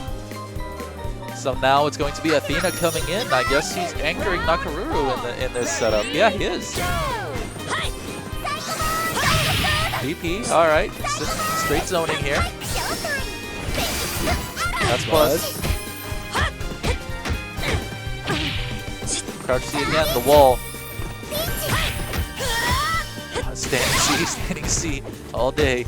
Not as good as it was when the game first came out, but still an amazing button. Great guard cancel roll here. And White Ash slows down a bit to get through this defense. Great timing on the hop by ET. And gets through the command grab, but White Ash, oh, he got through, but he didn't get the grab at the right distance. Yeah, he delayed it a bit too much. Oh, and it gets hit by the projectile there. Nice, got it that time. Not quite enough meter to set up against Cycle Ball. Oh, that's probably. Yeah, I'm not sure. Input error? Yeah, I have no idea what that could have been. honestly. And now Leona has almost 2 meters, which she'll get out of whatever hit she opens max mode with if she hits. And so White Ash has a lot to worry about here still. Oh, that was almost the opener, and there's ET. Yeah, he's going to put her within 1 touch of death over here. A max mode combo can't do it, or any super cancel combo. White Ash needs to regain his distance here. There's the cross up. So max mode. There it is. EX slide. White Ash keeps his nerve barely. He needs to take a minute, just keep himself composed. He can do this. He can absolutely do this, but he needs to needs to keep up that pace. It's very hard to do, but that's what he needs to do right now in order to have a chance of making up this deficit. 2-1's the score, ET's favor. Both keeping same character, same order. Yeah, here we go again. Now, Yuri doing a really good job in the Billy matchup last time, but the matchup that has been a problem for White Ash so far. A really early jump D, potentially looking for an early anti-air from Billy's side. Nice DP there. Now the opportunity for the pressure, but again, some uncharacteristic execution errors by White Ash on his offense right now. And yeah, I'm very sure he meant to cancel that in some capacity. All right, first grab.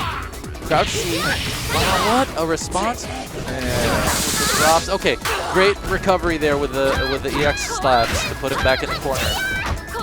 Oh, look at this pressure. Where's the response by ET? Hard knockdown again.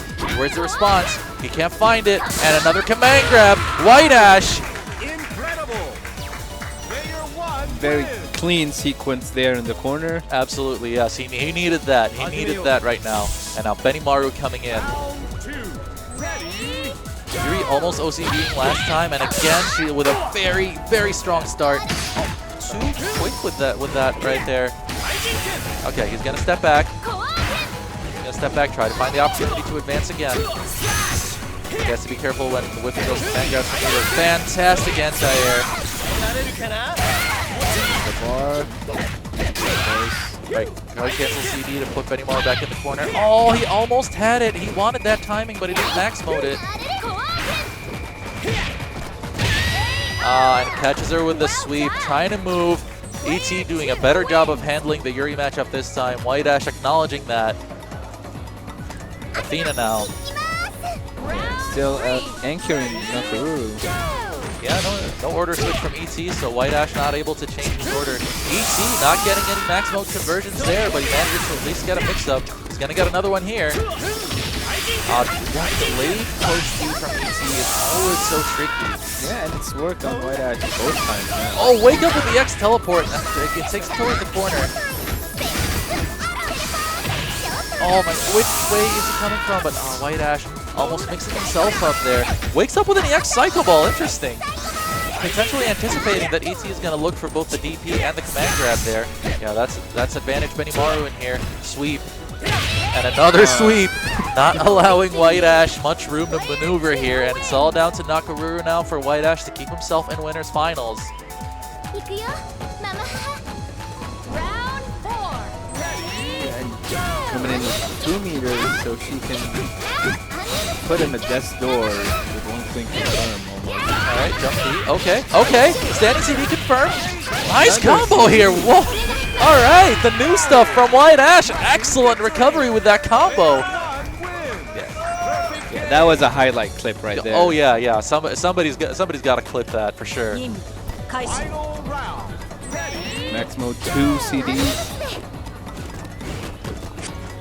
Alright, so Leona with a big meter advantage right now. White Ash immediately guard cancel rolls. No cancel on his crouch C. That would have been punishable on hit. Trying to zone out with the bird. Oh wow, yeah. No whip punish there. He didn't expect that. That didn't bring him in close enough. The mistakes kind of piling up from both players as the nerves do. Alright, there's the maximum confirmed. He's going to be able to take her towards the corner. Still has the X Mamaha to go. Catches him hopping back. And another one. Now he's got the meter. If White Ash lands a hit. Okay, he goes for raw max mode. Wanted to catch him with a quick EX slide. ET alert to the possibility. Those jabs. He's just completely controlling that space. EX slide. The late Mamaha and White Jackson with the chip. Still alive with some very calculated, staggered pressure, using Nakaru's jab to maintain the space where ET would have tried to max mode confirm from. Oh my, you can see it on both players' faces. They understand. Seems like White Ash's intensity in this set is taking a bit of a toll. Taking a bit of a laugh here, but you know he's still focused. You know he's still in this. Being able to recover from what he's had to recover from in this set is absolutely incredible. With the controller malfunction, with the situation he's had to play in, and all the pressure of playing against ET. My goodness. Yeah, he swayed the whole audience to his side, cheering him on. He is playing in his local scene. This is a crowd half made up of his own training partners. Yeah, but he was down 2-0. That is and true. It was looking pretty grim.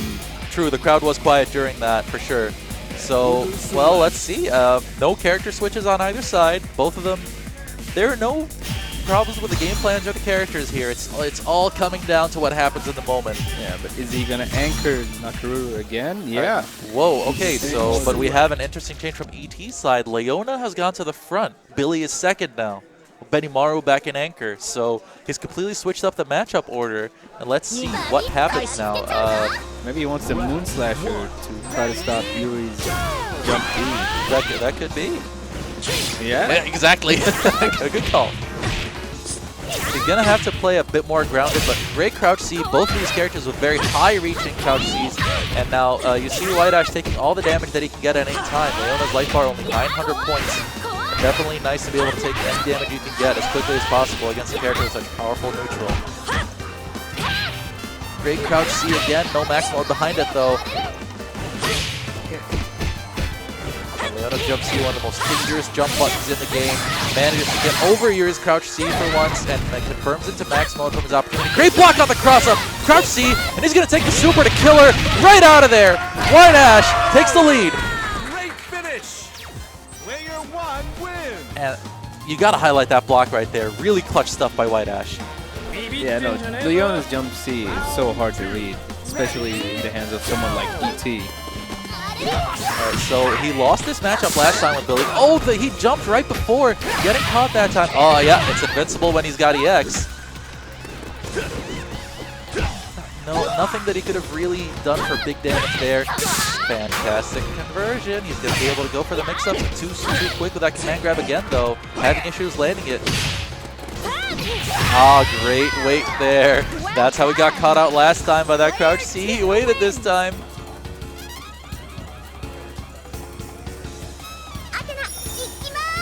And Miracle, I'm feeling a ton of tension, and I'm not playing this set. I am shaking here. No, yeah, it's like, there's too many moments in this set so far. And it's that, the call-out. ET has been doing that so much with the far C with Billy. Oh, but he doesn't get in quickly enough to get the punish. Jump C. All right, White Ash needs to not get shaken up by that. Crouch C, again, it does have a lot of recovery, and ET finds the opening on Athena, making Athena a non-issue in a very rare moment for White Ash here.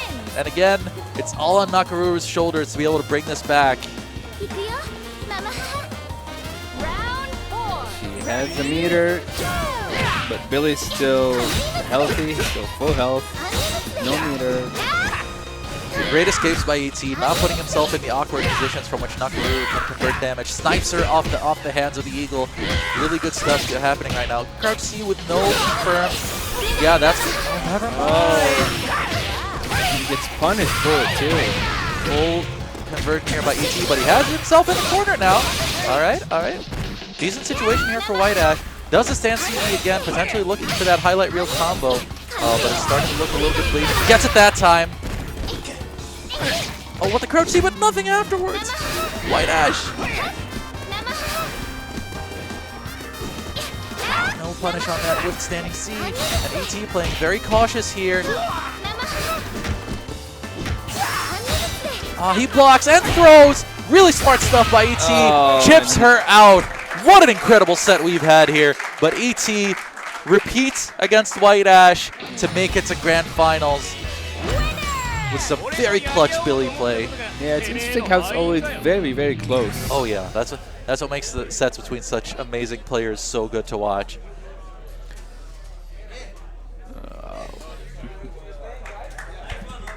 Whew. Wow. What a start we've had to this top 8 with all sorts of up and down matches, as well as well, there was the one-sided Buster Wolf versus Raju set, but, you know.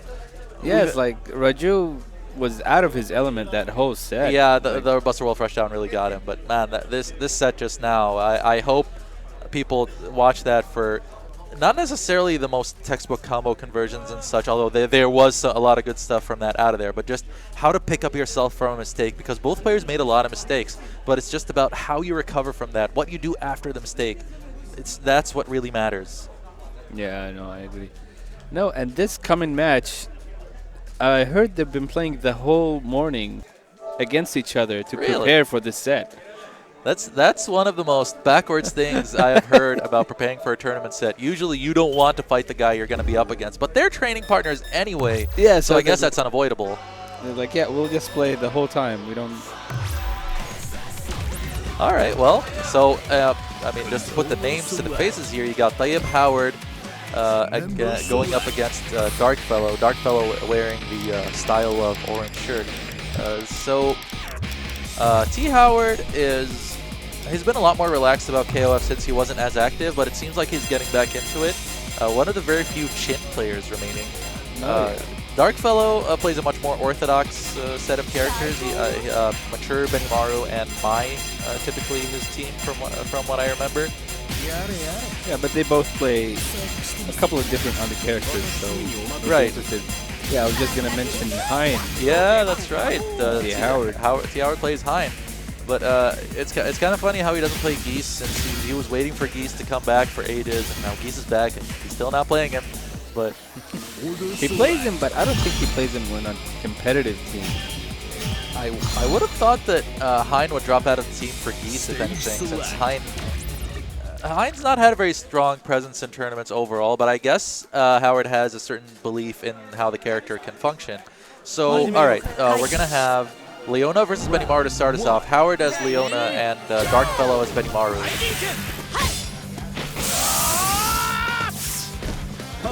All right, command grab goes for an ambiguous roll, but Howard rolls himself right out of there. Yeah, you can tell how familiar they are with each other's styles. Grabs them. Meaty. He's tried to be meaty CD. All right, a little bit of a cautious start to this match. Nobody really establishing any real offensive momentum, but they're standing D.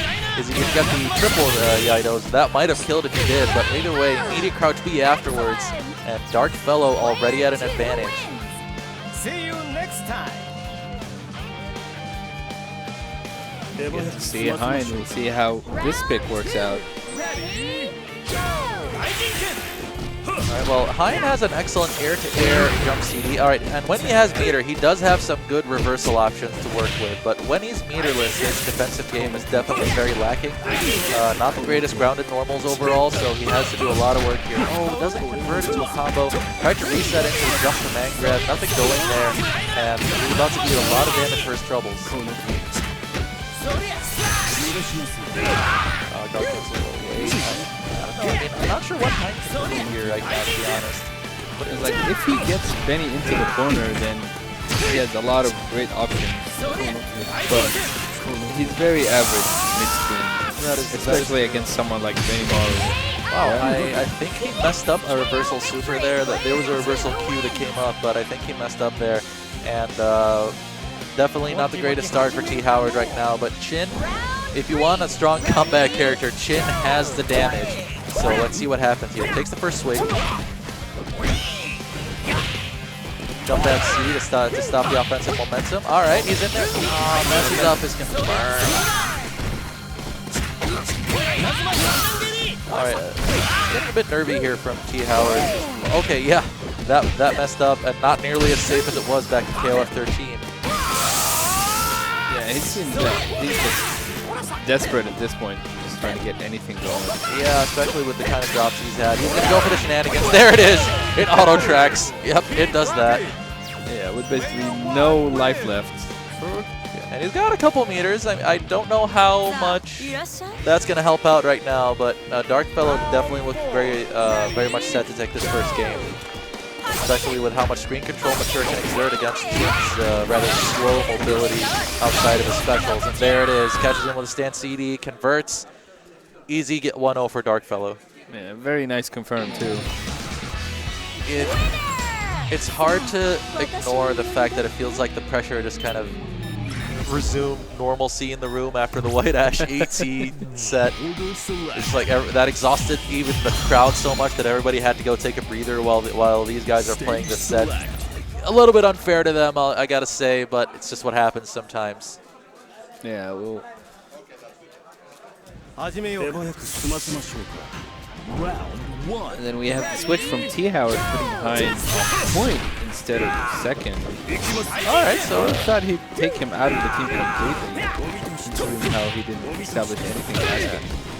Well, let's see. There might be a little something in there for him. Places the projectile to try to catch the landing there from the jump, but it's just so hard against Benimaru's jump D. It's one of the hardest normals in the game to deal with overall. Yeah, especially with Hein, because he doesn't have that great of any option outside of the super. Yeah, precisely. So, all right, tries to cancel there into the sports forward. Not much going for T. Howard. He's keeping up well enough in light, but he's not able to establish advantage. All right, that was a good surprise there to knock him down with. But again, not much else afterwards. And he's going to have to play this as old school as possible, just kind of taking his hits as they come. Yeah, that jump CD does nothing against grounded opponents, and that's a problem that Hein faces as well. He has to choose which angle to cover. That's going to be it. Desperate wake-up super. It was going to happen eventually, and Darkfellow basically, since he's also the cautious type, eventually just found the one time that he was going to be looking for that. The winner of this is actually going to be playing against Buster Wolf, who I see stepping up soon. He should be watching this, getting to see just who he's going to be facing. Instant air beast slasher. All right, sick. Oh wow, that's not the optimal confirm, but hey, whatever works for him. This is how it's starting to get things going. Benimaru gets a hit. Yeah, and Benimaru is that character. At the moment you get hit by him when he gets max mode, it's just so demoralizing because it's a 400 plus from any starter. But EX Moon Slasher on Wake Up takes down Benimaru. And T. Howard standing in a little bit stronger stead than he did last time. Darkfellow with his mature. I think that's his signature character. It's definitely been his, I think that's been his strongest in this game, although his Mai is no slouch either. And honestly, there are times where Mai has been the one having to shoulder the load, as we saw yesterday sometimes. That's going to be a super cancel. Is that enough? No, not quite. When it comes to damage, that's one thing I think Mature is not very strong at. Just her burst damage isn't the greatest, but she'll just whittle you down a little bit at a time. Yeah, she has so much screen control. Yeah, all the time. It makes up for the lack of damage. All right, the projectile being tossed here at Chin. Howard is going to have to find a better opening than he tried to do last time. Great spacing there by Darkfellow just outside the distance. T. Howard not reading that correctly. No punish on that though. Okay, no punish on that either. Max mode's activated on both sides. Well, goes for the DP. Howard alert to it, not so much the second time. And again, not much going right for T. Howard's Chin right now. Yeah, he's dropping a lot of confirms. He hasn't managed to get much here. Super cancel, and then has it in the corner. Jumps over the projectile, good stuff, but doesn't manage to get much going afterwards. Go for it, there it is. Anti-airs with it, one of the best uses of that. Knocks him to the wall. He's going to be able to continue the combo, drops it. That was a crucial drop, but he gets, still? Yeah, gets the round anyway. Yeah, he didn't take any more damage after that, so it was essentially the same situation just 10 seconds later, which means he loses out on that bit of extra life. So now it's down to Mai versus Chin. Chin with 200 health left. Yeah, thereabouts. He's 1,000 health character. T. Howard again messing up his maximum confirms. Yeah, and that ends up costing him a second match, and he's laughing it up, but honestly, if he looks at what he's dropping in this set compared to what he's getting, he could see that being the difference in winning these matches right now. Oh, yeah, it's like he had a lot of opportunities. Member select. Oh man, that's, well, It's been a pretty straightforward 2-0 for Darkfellow so far. Kukri. What? Yeah, he's going for the most unique team out there. Kukri Hein Chin. All right, and you know, I would imagine Kukri not being the kind of character you pick when you're not fully prepared, but because he's a very setup oriented, he has a lot of technical specifics to how you need to set things up, but maybe he's going to go for the surprise factor. But I know Darkfellow tried to learn a bit of Kukri himself at some point, so he's at least going to know a thing or two about how this character plays. Shoutouts to Lasset, by the way. Hope you're watching. He plays an excellent game. And you have him on point against Benimaru as well, so... Right, but the way Kukri plays neutral and the way his tools work might sort of disrupt the comfort Benimaru tends to have in a lot of other matchups. Alright. See how it's getting things going. Yeah, but it always comes down to that one time Benimaru catches you. That's almost all your effort gone right there. Alright, great usage of the jump CD. That's it. Yeah, it's negative. That a punish? I don't think it's a punish. I'm not 100% sure if that's a punish. Alright, he has no meter to convert better with, but still, decent amount of damage here. Almost got the anti-air. Overhead. Another overhead. Yeah, cancels into it, and a better start from T. Howard now. But again, you gotta wonder how far that's gonna go. No, but the big lead here is that he still has 2 meters, while Darkfellow has none. That is true. Yeah, he just got the meter now. You gotta wonder. Oh, that's not bad. That's it. Well, now he's gonna have 4 meters going into that into this next round with Hein. And this is gonna be his first chance to hopefully actually get some meter usage going with Hein. Yeah, so Kukri did his job. He built the bars, took out the first character. Alright, is that gonna hit? Oh, Yes. wow. Old school KOF Rambu Super anti-airs. Well done. Has her down. That doesn't give Hein the greatest amount of advantage. Hits with the overhead. Rolls backwards, gets out of the pressure zone. Nice trade. That's fine. That's not so fine because he's going to be able to super cancel, take him to the corner now. And this is where Mature is at her most dangerous. Alright, meters being go. Okay, there we go. This is where Hein gets his big damage from and gets the offense rolling. Raw max mode activation, and I have to assume that was a mistake. Maybe he was trying to go for the EX grab. Yeah, right there. Yeah, there you go. Alright.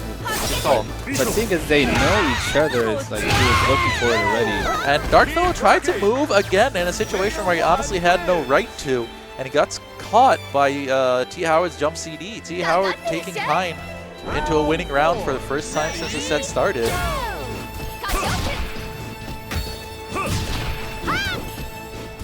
So let's see how he manages to handle the line matchup. The jump CD hits everywhere. Jump B, Hein is out. 2 meters to 2 in this last match between Chin and Mai now. Darkfellow either going on to face Buster Wolf or having to go through more of this set. Yeah, they're even on resources, even on life.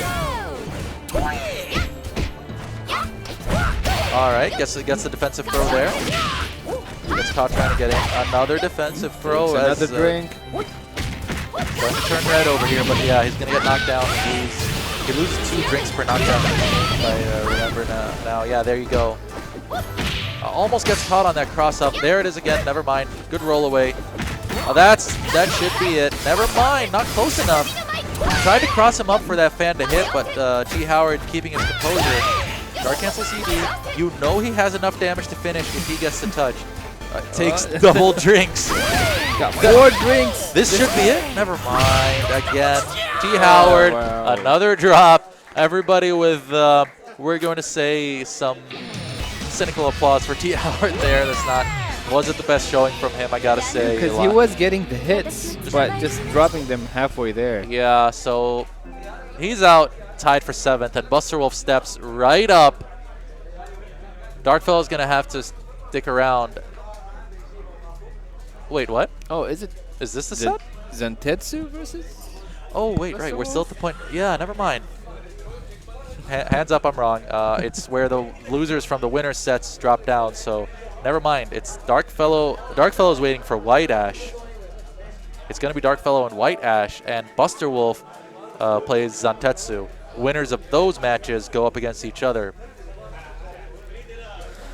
So at this point, it's just going to be where we're going to play out what's left of this losers bracket up until the person to face ET in grand finals is decided. I see White Ash chowing down on some candy bars, trying to up those sugar levels, hopefully up those concentration levels for his next match. Yeah, he already looks focused, like he's about to play, like yeah, this second. Which he is very soon, within about 10 to 15 minutes. Member select. And I see that the Street Fighter top 8 is also going on, but that's a recognition of KOF standing in the UAE community and just how powerful the scene is here, that it's being given the mainstream treatment here tonight. And thank you, Universal, for understanding that, just how powerful the local scene is. I'm not saying the Street Fighter is far behind in any way. It's just that the amount of talented players here that has been going on for a long time has just been working so hard to get this kind of spot. Oh yeah, for KOF, like everyone in like the UAE specifically is a killer. It's like they're all on such a high level that it's crazy. Right. Buster Wolf continuing with what he started in this previous set of dropping Gang L for Kyo. He played Kyo against Raju and it worked out very nicely. And Zantetsu, Kula, Meiten-kun, Mai is the typically expected team from him. Kyo versus Kula. We're going to see how Buster Wolf managed to deal with this. Oh, never mind. It's Kula, Meiten-kun, Yuri. All right. Yeah, no, Zantetsu has a lot of characters to go through. All right. Catches her with a Rekka on the way up. It's really interesting to see this Kyo pick because his combos aren't optimal right now, and he had a few drops, but he's definitely Kyo is very much a Buster Wolf character. Rushdown centric, has a lot of I don't care what you're doing tools. All right, he's getting these new conversions. I like that. And overhead mix-ups, overhead again. Wow. Buster Wolf with a powerful first round here, immediately taking out Zantetsu's Kula. Yeah, because like with the new low follow-up with Kyo's Rekkas, nobody expects it because nobody uses it really. It's like it's a very rare thing to see even from top players. Right. Oh, and he just continues there, frame trapping him into that ender, but not the best afterwards. Now he's gonna have to watch out for that DP. Waits for it. Ooh, that was a mistake. He definitely wanted Rekka. Too far. Gets punished there. Okay, yeah, he's going a little too crazy with the Rekkas, and Zantetsu slowly finding his way through. Yeah, that's the distance where you want to block the pillow because Meiten-kun's offense afterwards isn't as airtight. From there, you give him a lot more time to actually establish what he's doing, so Buster Wolf will want to close in a bit. Yeah, there he goes. Great early jump seed. He read that. Nice. It's everywhere. You don't just get over Meiten-kun.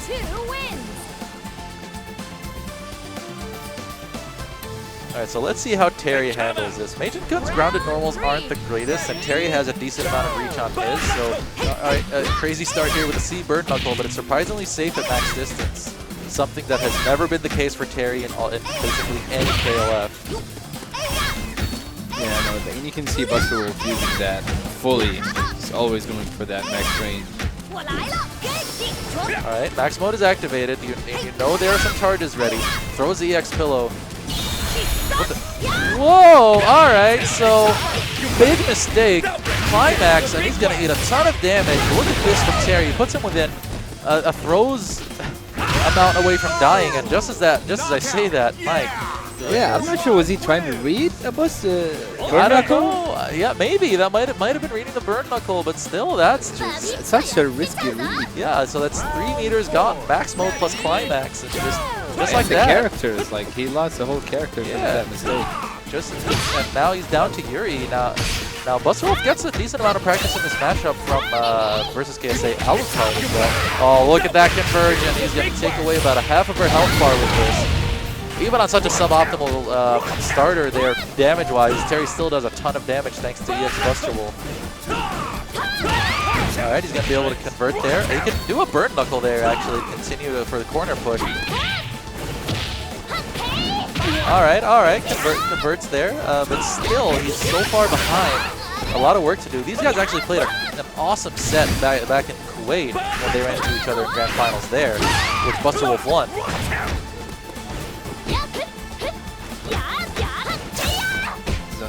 Zantetsu trying to get in. Yeah, and trades. Buster Wolf is fine with this. Dark cancel CD, throws the power wave, and almost catches with the Buster Wolf, but gets underneath her. The escape with the Ryokan was good, but Buster Wolf was alert to the possibility. And punish it anyway. So to get a full flow of what we're gonna have here, these guys are gonna play. Then White Ash plays Darkfellow. Winners of both of those matches play each other, with the loser of that following set getting 4th. And then that's gonna be. Wait a minute. Hold on, no, not White Ash. Darkfellow has to play. Wow, I've completely lost the plot here on the bracket. I'm not gonna lie. Yeah, I need to take a look. Yeah, it will be helpful to have it. So it's not White Ash. Yeah, I'm sure it's not White Ash that's supposed to. Zantetsu dropping to face Buster Wolf is correct, but I'm drawing a bit of a blank on what's happening on the other side of the bracket. I want to say the winner plays Darkfellow. No, Darkfellow is at the same stage of the tournament that Buster Wolf is at, so he's on the other side of that. We'll have a look. We'll find out later on. Either way, yeah. There are going to be no weak sets in this top 8. All right, so Kyo, and he's starting with Meiten-kun. Oh yeah, that's the smart stuff. There's a gap if Kyo delays that second kick, and he's in it. Nice, gets the hit afterwards. Buster Wolf, he doesn't care. That's Buster Wolf for you. Oh my goodness. He just throws that DP in there. No punish by Zantetsu. A little bit of a sloppy start. Yeah, it's like missed punishes on both sides there. Yep, there's a safe jump. Zantetsu not respecting it. Okay, yeah, that should do it if he gets the full combo. No, actually, not quite. Goes for the overhead mix-up. Zantetsu responding with the DP. Buster Wolf suddenly slacking off the Rekkas, not really trying for them. Great response on the overhead. See, he tried to get sneaky there. Yeah, see, the good thing about Buster Wolf blocking at the distance he was blocking at is that the pillow never gives Meiten-kun enough advantage to get a full mix-up there. He has to take the mix-up with a gap. So that's something that was really good on Buster Wolf's end to do.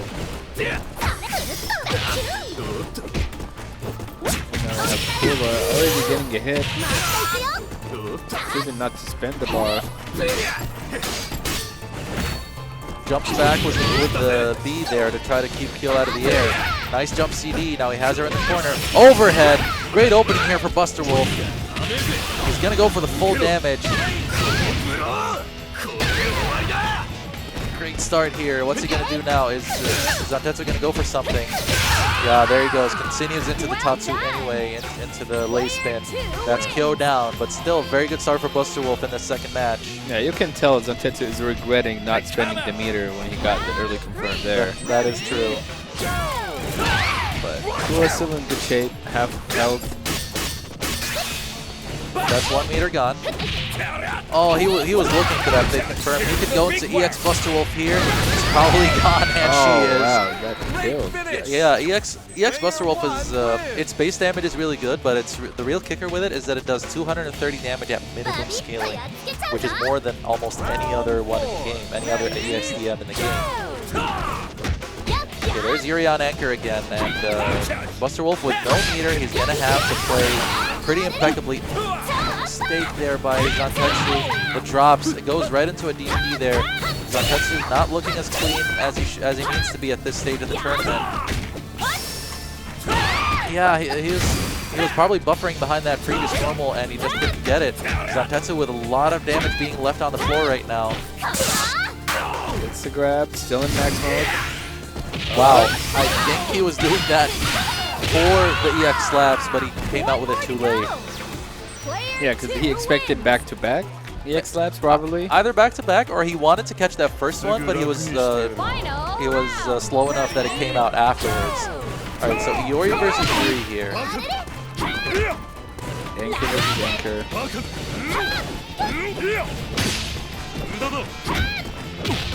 Oh, there it is. Gets the cross-up. That didn't combo, but either way, he manages to complete this one. He gets a decent amount of damage. He doesn't have a one-hit kill on Iori right now, so Buster Wolf does have a lifeline, but he has to get through Yuri's amazing hitboxes. He has to get through. All right, there it goes. Manages to find his opening. He's going to need to get another one, though. All right, we're one-touch kill territory on both sides. No overhead. Oh, great staggered pressure, and that's going to do it for Buster Wolf. Nice comeback. 2-0. Yeah, that was a very clean round with Iori. It was like the staggers just caught Zantetsu every time. Yeah, he might have been essentially looking for the overhead or to jump in case of a standing D, but it just wasn't there. Buster Wolf staggering his pressure properly. So 2-0 Buster Wolf. Fairly smooth sailing so far. Yeah, and Zantetsu is not too far behind. He dropped a few things here and there. Yeah, he's Got a few too predictable at times. Yeah. He can easily bring this back. He's capable. We saw that when last time they played. He's very capable of doing so. It's going to come down to whether he can execute. Oh, that should have been a punish right there. But again, it's what you've mentioned a lot of times in this tournament, that people do crazier things in round one because what are you going to get for a punish? 200 damage combo? It's just not much there. Whoa, okay. Great response to the Rekkas there. Oh, no DP. Great block on the overhead. Zantetsu is a lot more offensive this time around with Meitenku. Yeah. All right. Tosses him back into the corner. Wow, that throw looks beautiful. Okay, yeah, just ticks into the throw from the max mode, but not much going after it. Well, he doesn't care. He's DP through. Yeah, that's the thing. Buster Wolf, he likes this kind of thing where there's just like mutual disrespect going on. All right, knocks him down. No overhead. Oh, he went for the low, but again, Zantetsu's basically going where he'll take the offense until he finds a gap to DP through. Yeah, that's Meitenku's general thing, because his DP, if you hold it long enough, it's so good. Round 2. Ready? That's kind of the thing. For those who don't know, Meitenkun has 3 levels of charge to both of his charge special moves, which improves their properties on each level of charge. It's one of the most unique aspects to this character. Yeah, that's a... Oh, wasn't quick enough. Again, take throw from max mode. Very unorthodox tactic. He tried to DP there, but... Yeah, he was looking for a gap, potentially for a power charge, which Buster Wolf has been doing a lot of. Alright, max mode activated. Let's see what he has going here. Yep, can't punish that. Really hard to punish that too, so if he doesn't do the follow-up. Yeah, especially if you're waiting for it. You can leave a gap, you can do it late, just not do it at all. It's a mini mix-up on its own trying to punish it. Runs up and throws. That's a Buster Wolf special right there. Running up from mid-screen and throwing, using the false sense of security.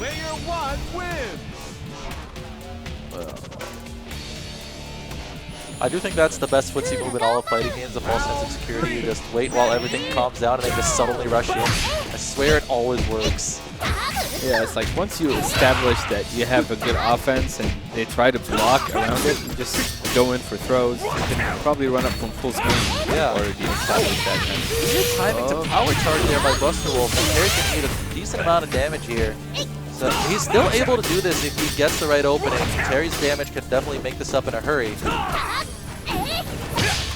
Nice neutral jump there. No DPs from Zantetsu, trying to stay clean. Yeah, he can continue after this, but not the greatest continuation. Alright, guard cancel CD to get that real estate. He's gonna catch her on the way down. Big damage. Oh, that wasn't quite a safe jump. DP, super cancel. Terry's out of there. Yeah, you saw this multiple times. Like when Zantetsu is about to kill the character, he becomes a lot more cautious and tries to not commit to anything, which gives the opponent a chance to just get extreme. Yeah, you're right about that. Oh, he just went for chip damage. But that's what I love about Buster Wolf's decision making. Sometimes you don't understand how far ahead he's thinking on that offense. Whatever he does looks crazy, but there's always some method to that madness.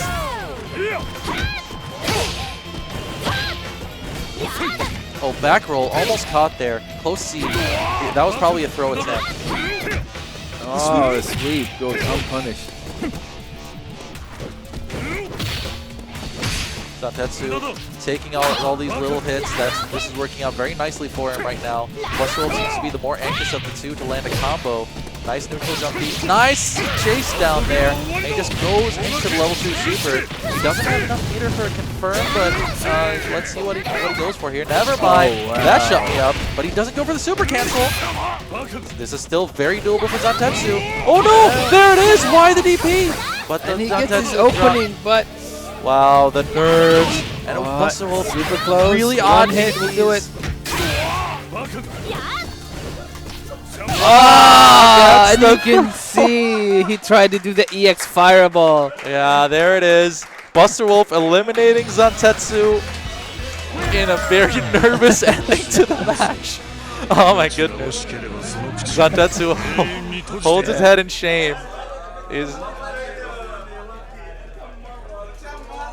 Yeah, he was just saying, I had that. He was. Yeah, he knows. He knows. He knows. But oh well. Good job. Good job to Buster Wolf. 3-0ing Zantetsu. Not as easy as the scoreline makes it look, but yeah. So yeah, it's Arslenik coming up. There's the match. Arslenik versus Darkfellow. So now, yeah. This is how it goes. I got it this time. These two play. Winner plays Buster Wolf. Winner of that plays White Ash. Okay. And then winner of that goes to face ET. There.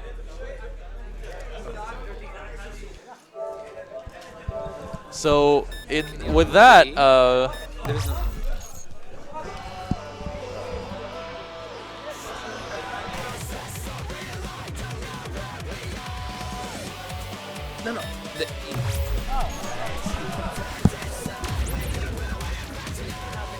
Controller select. Member select. so this way, Buster Wolf has already guaranteed himself a top 4 finish with that win. Whoever wins this gets to do the same. Top 4? Yeah, Buster Wolf is in top 4, and whoever wins this joins him up there. Whoever loses is going to settle for tying for 5th. So both of these guys play Benimaru, and I believe they also both play Mine. Arslenik plays King. Wait, is Darkfellow considering Robert? No, I see Mine.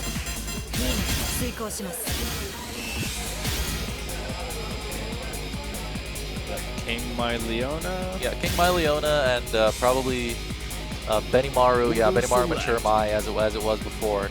So both of them going with their signature teams. No messing around here.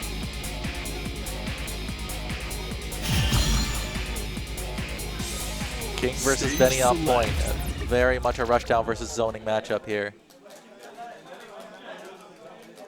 Yeah, we'll see. We saw King yesterday just dominating against people like Buster Wolf, where he couldn't do anything against him. And you'll know he is watching this, honestly hoping that Darkfellow pulls it off against Arslenik. Yeah, he does not want to deal with that King again. Yeah, he has been talking about some other options to combat King, but it's hard to be able to prepare overnight something that you didn't have ready before.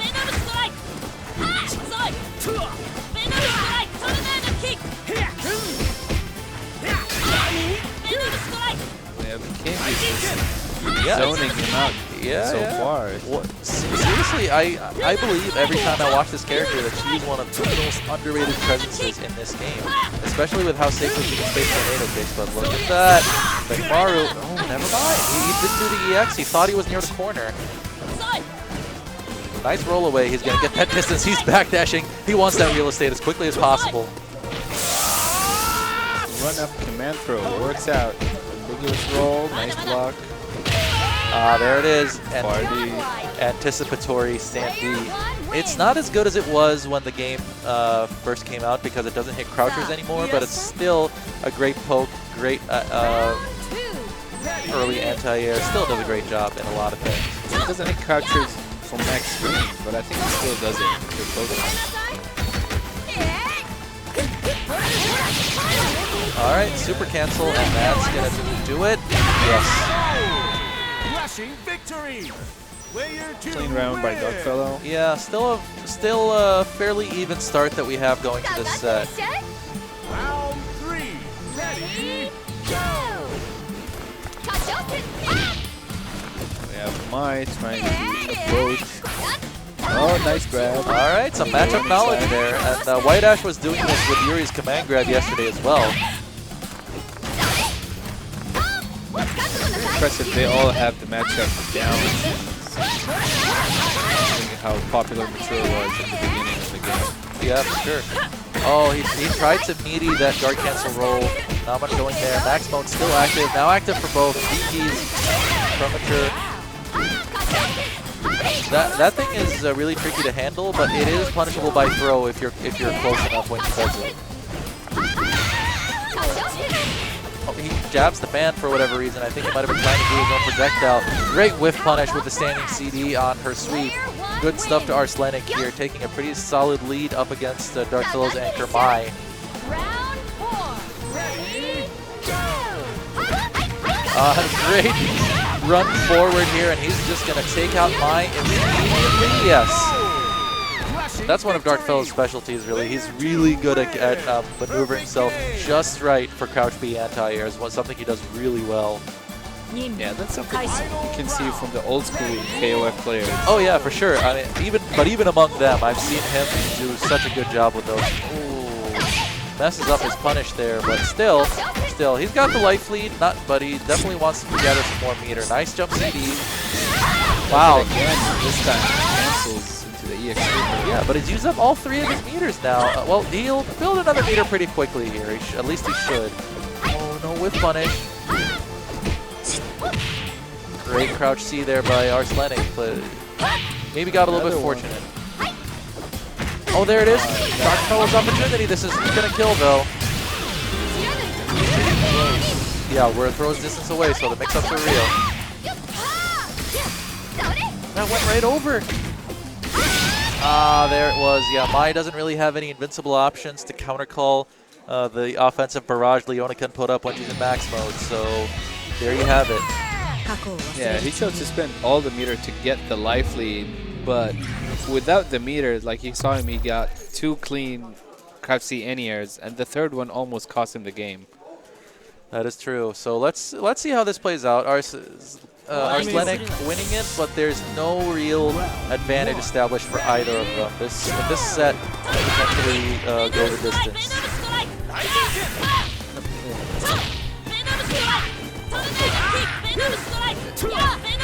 And this is a good example of last time, just King keeping Benimaro out the whole round.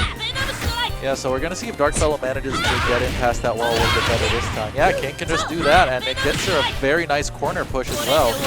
Fantastic anti-air there by Arslenik, and again, using the crouch B, another strong start for Arslenik's King. And somewhere in the back, Buster Wolf is not happy about this. I can see him from over here.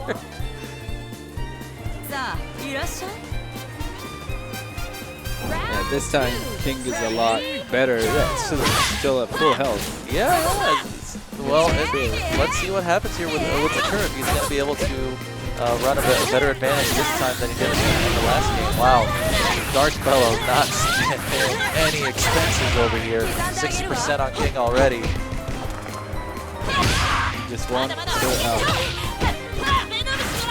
Nice response to the Venom Strike. Fantastic work here by Darkfellow to take Arslenik's King out within just 15 seconds. He's going to be back at full life, but having to deal with a very distinct meter deficit at this point. Arslenik drops the confirm, getting the far C. Oh, gets hit by the third Rekka.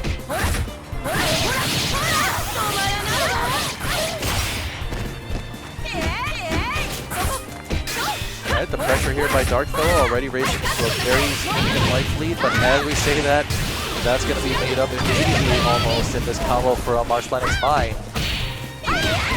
Went for that standing CD, pretty risky there when he was under pressure. Not the best conversion, he could have killed there.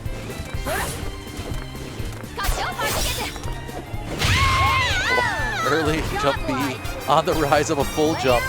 Very risky choice by Arslenic, but it paid off. His read worked out, and we're back to where we were in the last match with Darkfellow's Mai having to defeat 2 characters.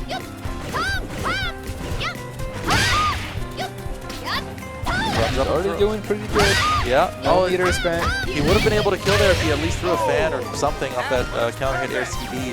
Still an aspect that people are working on getting better at in this game, which is harder to do than in 13 because it knocks them back so far in 14. Final round. Ready, go! Oh, there's the climax. Immediately excellent opening here. I think Arslenic tried to answer with a B-slasher, and it didn't come out in time. I'm not entirely sure. Would it beat the climax in that situation? I'm not entirely sure. That's something that I would have had to check out later on. But either way, it's fairly even here. Oh, he didn't convert. He would have had the super cancel probably be enough for the kill there. He committed to the B-slasher. Yeah, very nice and cautious play by Darkfellow, and that puts him at parity, 1-1. So I think we're looking at a 3-2 set over here. I think that honestly right now. It's looking very close right now from both sides.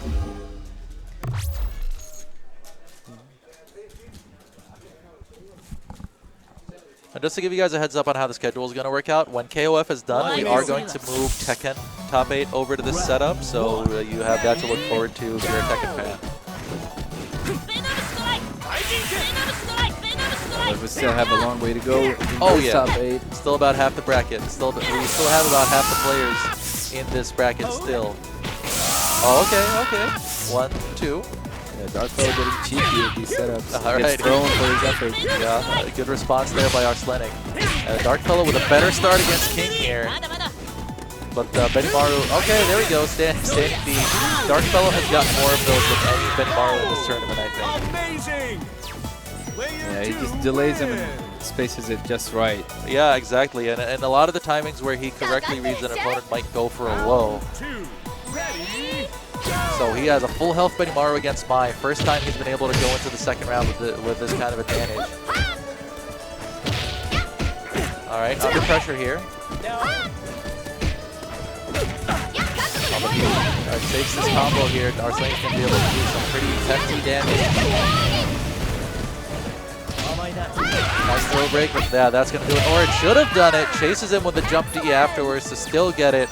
So Arslenic is going to have a full health Mai against a full health Mature with a slight meter deficit. So Benimaru didn't manage to do much against Mai in the end, but still. Yeah, it's very interesting seeing how each round is completely in one side or the other. It's like It does seem like there's no middle ground. Yeah, it does seem like both of them have been very good at carrying their momentum. Oh, messes that up completely with that approach with the jump CD.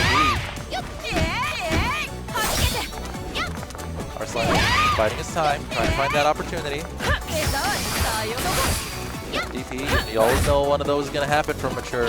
Such a fantastic move. And Arslenic being patient, not hitting any buttons in that whole sequence. Hawk's moments here. Immediate Dark Cancel CD. Wow, the climax! Fantastic answer from Arslenic when he saw the situation potentially going away from him with that max mode activation. Very clean.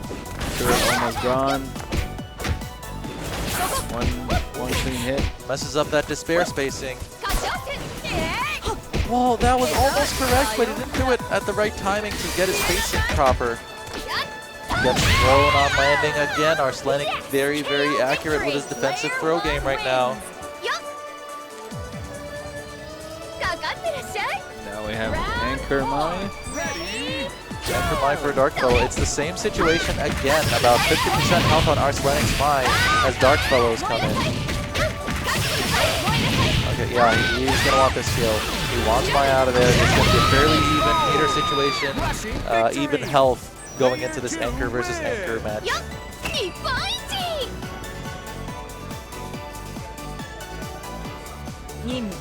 final round. Ready, go! Alright, here it goes. Immediately opens up with a stance CD. Great crouching anti-air there. He's going to get a lot of damage out of it. but now he has absolutely no meter to work with. Leona mix-up time, though. Oh, wow. No hops at all. Okay, takes her to the corner. Is he going to spend the super as well? All right. He gets it out. He has her in the corner as well. Oh, he tried waiting a couple times to see if he would bait the Moon Slasher. Ends up getting hit by it anyway. Never mind. No confirm. Where's the earring? Trying to run away with no health. Yeah. Gets chased down. Gets chased down there, and that is going to do it for game 3. Arslenik up 2-1.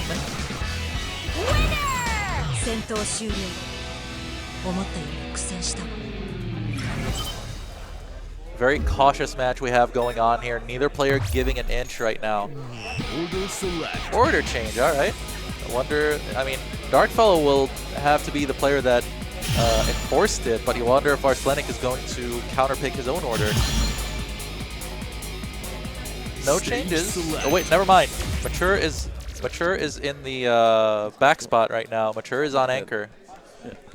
Yeah, too. So a little bit of an order shift here. Arslenik, on the other hand, Arslenik has moved Mai to the back.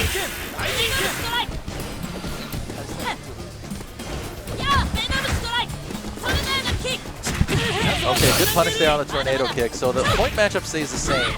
Leona and Mai have both moved to second. Yeah, it's like the switch with the anchor. Would be interesting to see. Darko didn't like how close that's every match. Right, but at the same time, Arslenik wasn't feeling Leona versus Mai, and then all of a sudden, both of them have moved to second, so it might be the matchup they get anyway. And again, the improvement from Darkfellow in handling the King matchup, which surprisingly didn't end up gifting him a win in that in the prior match. Oh yeah, he was looking to get in and deal Rekka string. Fantastic placement of the right Jinkin, anticipating the tornado kick. King is out. But now it's Leona, and Benimaru has not had to face Leona in this set yet. See if the change helps Arslenik out or not. Almost caught him there. There it is, standing D again. And Leona's poor life bar about to get chopped in half. Great V-slasher there. Arslenik is so on point with those. The instant overhead. This is the second time he's used it in the tournament. 2 for 2. Yeah, it's incredible. Like, you can tell, like, whenever he has meter, he just is buffering it the whole time. He's hopping around. Oh yeah, that's good Leona play. That's something you want to keep in mind. It had fallen out of the Leona player's muscle memory when it was not as invincible as it was before when the game first came out, but since it got rebuffed, it's been seeing more usage. And again, fantastic instant overhead to V-slasher. Oh man, Arslenik's Leona putting on a clinic right now. No whiff punish there by Darkfellow. All right.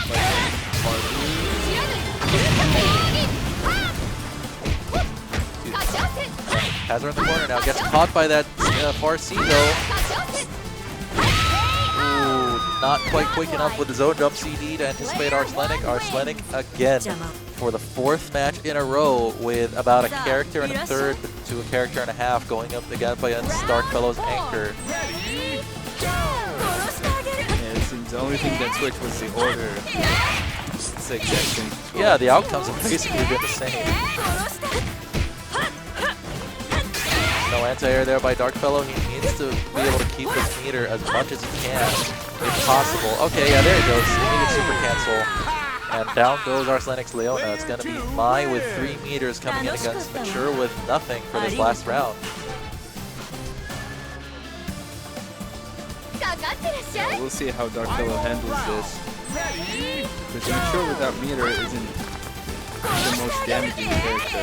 Even with meter, she doesn't really put as much pain as a lot of the other classes. That is true. But the guard meter now definitely taking a beating for Arslenik, but he manages to keep himself safe long enough.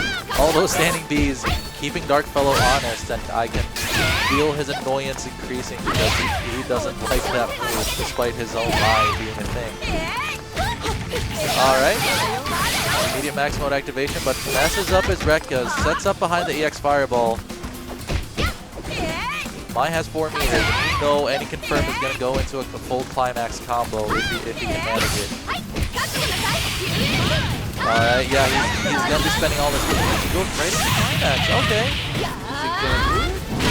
It is. Alright, he had it just calculated correctly, and Arslenik eliminates Darkfellow. That's so Buster Wolf, his hand has gone to his forehead because he knows now that he has to face Arslenik again. Arslenik can't go anywhere. He's going to have to wait here. Tough match, but he managed to clutch it out. And I'm very sure that was a pixel kill. Like, it was just there. Yeah, he's just so close to the winning, too.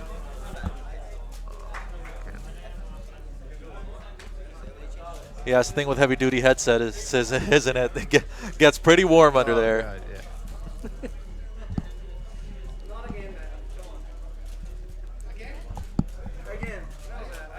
All right, well, this is a run back. Arslenik won it fairly convincingly first time they played, mostly due to the King matchup against Buster Wolf's characters. So I got to wonder now, with Buster Wolf playing Kyo in the recent matches that we saw, how is that going to pan out?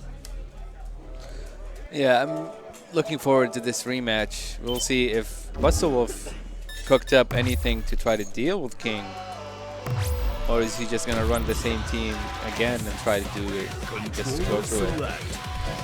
Yeah, let's see. Yeah, because like usually he sticks with his characters, but we saw him pick Kyo today, so that might be one of the picks he tries to go for. That is the point of interest right now. Will he actually go for it? Okay, so Terry. Daniel is back. All right, so it's not looking like the Kyo pick is going to come into play here, but Buster will. Gotta wonder if he's considering his options with Iori as well. As Iori has finally put in a better showing today, at least in the sets that he's played, so that's been good. But you gotta wonder if he'll stick with it now. He hasn't locked him in yet. Oh no, now he has. Now he has. Goes for the same team. All right, well, he might just believe that he messed up a bit too many times last time. Like, I'm not going to do that. Right. He might think of an order switch. That was something you were saying yesterday. Maybe he should consider throwing someone else up against King in that point versus point match. He's locked in his order. No, he believes in what he's doing. All right, well, I thought the Kyo was going to be an indicator of a potential shift, but I guess not. So Terry versus King. This matchup again. Terry in the mustard jacket. Round one. Ready, go!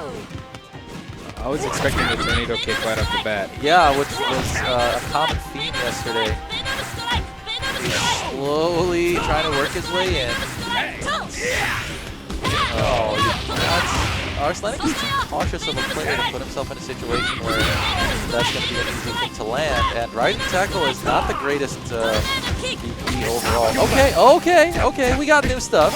We didn't quite manage it, but now I'm starting to see what we have going on here. The standing knee punish on the tornado kick. Yeah, even though it didn't work, he put that into Arslenik's head. Yeah, now it's the marker's been placed. All right. Yeah, there you go. There you go. That new optimal combo. He was talking to me about this. Not quite the safest jump. And it didn't quite work out as much as he would have liked, but the signs are here that he's got something for this matchup now, so let's see. But now he's going to have to work something out with Gangil. And this was a matchup he did kind of fine in. Low invincibility on Venom Strike. All right. Whoa, okay, that worked out very nicely for Buster Wolf. Yeah, that's pretty safe. You can't really punish that after the follow-up. All right, he's going for the high-lows. That's invincible. That's all. Yeah, still working that invincibility. Gangel standing B doesn't reach very far, so not much room there. Gets caught again by the anti-air super. Yeah, he's kind of sacrificing safety for just keeping his distance. He's not using the armored special move that you were mentioning yesterday. I think he feels it's a little too unsafe to just call on a win. Daniel gets caught, and what was a very promising ground start for Buster Wolf has turned into King, eliminating his first two characters already, and now it's gonna all come down to Iori. Round three. Ready, With just 2 meters to work with, and he has to spend one to kill King. If he gets a hit, he has to. King still has vertical that far. He got the perfect. Oh, and then RB punish again with Rory, just like that. And barely not enough to kill King, but he takes away a meter on that guard cancel CD. Okay, okay. Not too bad here, but now Buster Wolf can handle Leona alright, but assuming he takes her out, he still has the problem of another matchup that he dislikes, which is Yuri versus Mai, to come up here. Wow, wow, what? He probably could have punished on there, actually. He probably could have punished that on, maybe could have punished that on hit, and the empty jump low barely built the second meter for that EXDM, and Buster Wolf already on the ropes. Overhead, which way? Blocks correctly. Alright, EX grab. Is he going to go for a super here? Alright, immediately does it to just utilize that maximum meter. Good job. The oversleeping with the forward B. Yeah, one of the slowest overheads in the game, but I mean, when you're in this level of tournament, being able to see that takes a very special level of calm. And so, okay, Buster Wolf manages to work his way back. Arslenik not hitting the buttons on the win pose just to try to compose himself. Final round. Ready, go! Alright, Buster Wolf keeping it steady at the beginning of this round. He doesn't want to run himself into too much from Mai. Fantastic defensive throw to put her into the corner. Another throw, wasting out that max mode. And now the option of Climax is off the table for Arslenik. That doesn't quite manage to get it right. No, rash jump CD, but Arslenik doesn't get the EX. Another chance at life here for Buster Wolf. He's staying just outside that distance, but manages to block just in time. Oh, super cancel on the DP. Big moment here for Buster Wolf. Arslenik has 1 meter, so it's not much going for him here. Whoa, the Buster Wolf. Oh, the drop combo! Did his Reckless too slow? That's an opportunity! But he was already in a whiff animation. Wasn't able to close the distance. But the signs are better for Buster Wolf in this set right now. Arslenik is rattled. He's showing some mistakes, more so than he was yesterday. And Buster Wolf has some better stuff in the King matchup right now. It's all coming down just to execution. It's not just a matchup messing him up. Yeah, at this that was point. an unfortunate drop at the very end. Yeah, he did the Rekka just too slow. I think he went for the heavy Rekkas, Yeah, which can connect, but it's hard. It's not always consistent. Not as consistent as doing light Rekkas, which would have been enough. Yeah. So, okay, a little bit of Buster Wolf's corner team coming up and giving him some advice over here. Maxato and Alucard giving him some reminders on some things that he should be doing here and there. I gotta wonder if some of that has to do with character picks, but I doubt it. So he's picked Iori and... whoa, okay, is he actually gonna do this? I don't know how much I would be behind this choice, considering that the first match didn't go that poorly, honestly. But maybe he sees something that we're not seeing right now. He's considering it. He's considering it. Yeah, because like while Gengia wasn't exactly bad, maybe the switch was going to throw off the basically Arslenik's mojo. That could be. That could be. All right. Well, let's see. Yeah, he went for it. Yeah, he's got kill in there, and you gotta believe Kyo's gonna go on points. So I gotta wonder, is he gonna be using Rekkas to try to armor through tornado kicks? I gotta wonder what he's got in mind here. I want to say it's going to be more red kicks all around. Oh yeah, to get over fireballs, right? That's my assumption at the very least. Yeah, the jump speed from Kyo, fairly easy to low profile. He's already in there. Okay, okay. And he's going to be able to combo to a full Rekka here. That's like 220 damage-ish. Okay, there's the rush down, and he does that last kick so late. Look at this from Buster Wolf. In a rare scene, he's got King trapped in the corner with this Kyo rush down. Overhead, all right, good reaction by Arslenik. All right, Buster Wolf's got to keep it clean, though. He can't allow Arslenik to get back in this. Gotta keep it steady. More Venom Strikes. Okay, late jump from Buster Wolf. That was unnecessary damage taken. Gotta work his way back in. Just find that one touch. And again, push back out with the Venom Strikes. Arslenik, I mean, he'll do this all day. He doesn't... life advantage, life deficit, he'll do this all day. And he's whittling away the advantage that Buster Wolf has built up. Buster Wolf is not attempting any red kicks or anything like that. Okay, DP on landing, alright. The guts, and Buster Wolf will do that once in a while. So in a very rare scene from yesterday, Buster Wolf takes out Arslenik's King, but it looks like Kyo will not live to enjoy this achievement. Oh, never mind. Okay, yeah, immediate wake up DP and the neutral jump D set up there just for it. Buster Wolf's Kyo is down, but I mean, he doesn't have Terry to deal with King right now, and that's a big plus for him. Crack shoot to open up and combos afterwards. The things this man knows with Terry. Oh yeah, you should expect that. It's in his name. Exactly. Okay. He doesn't like to open up max mode on block with Terry. Oh, that was an opportunity. Not quite taken. Jump CD. Terry has a very good one of his own. Not quite. He tested to see if he could get the juggle follow-up. Alright. He's taking all the little hits, but that's fine. Wow, he gets it just right. And he's going to be able to finish with the X Rising Tackle. Buster Wolf establishes a firm advantage in this second game. And he has 3 meters right now. Going to Arslenik's anchor my with 4 meters. Alright, runs in. Terry with one of the better runs in the game. It's kind of almost Iori-like in the way he ducks forward, and it's pretty fast. Alright, Arslenik with some Ryungu pressure here. Oh, not quite.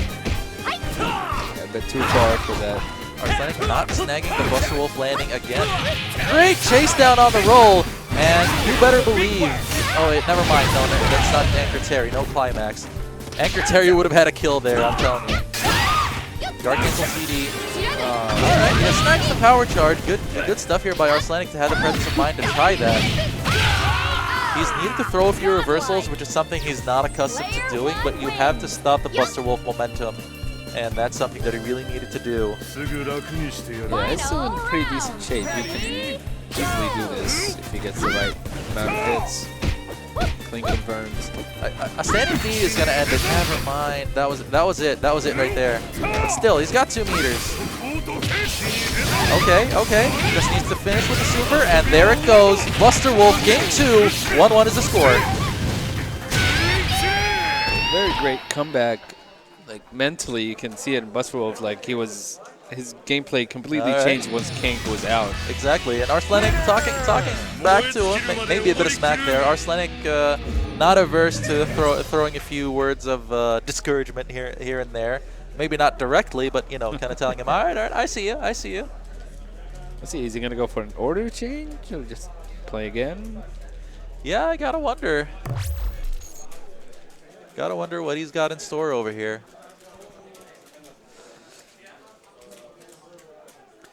I mean, there's no way he's shook off his game plan so easily, though, because it's been working out so well for him. He knows how well he plays his characters. So now it's going to come down again to if he can stop Kyo. Now, the thing with King is that she can't throw anything in that gap between Kyo's up kicks. She can't really do that. She doesn't have anything invincible if she doesn't have super. All right, so Arslenik in a rare moment of rushdown here. Yeah, that's his answer to the Kyo pick. I just won't stay full screen anymore. Yeah, exactly. And the thing with Kyo, this distance right here for Kyo is very risky because he can't do anything risk-free at that point. He has to choose an option and kind of go with it, and none of them are that safe or that quick. Yeah, exactly. Very good response here by Arslenik, taking out Buster Wolf's kill almost on a perfect. Arslenik shifting his positioning on screen just right to make it difficult for Buster Wolf again. And now he's back where he started with this matchup. But now he has meter for punishing tornado kicks with Buster Wolf combos.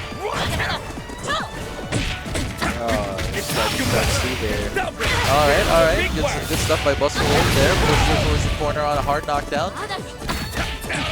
Yeah, that's going to do it. And King is out. Again, Buster Wolf is riding momentum on this King matchup so far. A little bit worse for wear than he was last time, but still, He's always going to be okay with taking out King when having 2 characters remaining. Yeah, Terry's still healthy. He lost the meter, but he's still full health. Yeah, and he did pretty alright in the Leona matchup, even without spending any meter. But good job with the B-Slasher there by Arslenik. Gets meter gone for Buster Wolf. Doesn't power charge. Run up throw.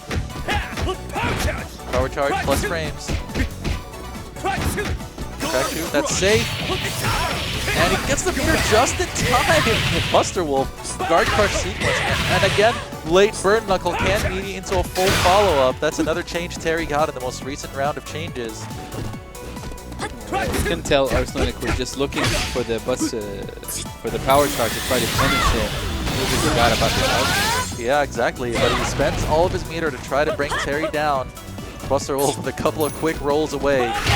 Great placement of the burn knuckle there, anticipating the approach. Leona is out. Yeah, this is a lot closer than this set from yesterday. Oh yeah, for sure. Buster Wolf has definitely figured out some answers, and he's riding his momentum better than he was yesterday. Great placement again. He's spacing these burn knuckles so well. Jump CD. Alright, the guard meter again getting whittled down. Aw, he thought Arslenik would do something. You would expect most people to try something when they have that little guard meter left. I could see what he was potentially considering there, but he did very risky stuff. Yeah, he didn't keep the fact that it was Arslenik in mind. Arslenik is a little too cautious to just throw a reversal into the wind there. Or to hit a button. Oh, there it is. Alright, alright. Here's his first opening. He still needs a second one. Mine, definitely in one-touch kill range. Overhead. Oh, he just does it. Alright, he's... Oh, no super cancel. There it is. Far D. Max mode activation. Buster Wolf 2-1 up. Heart of a champion right now, and how he's adjusted from yesterday.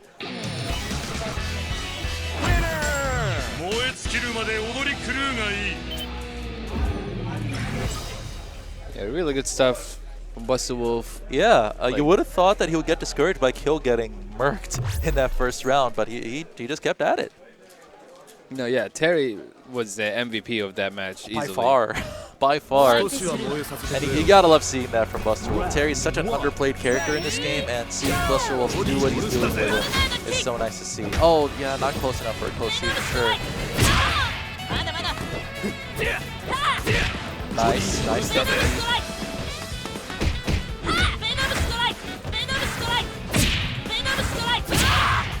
Yeah, these trades are fine. Kill has the bigger health bar, so taking these trades on the heavies is perfectly fine. Arslenik anticipating a low there with that standing CD of King is one of the best in business.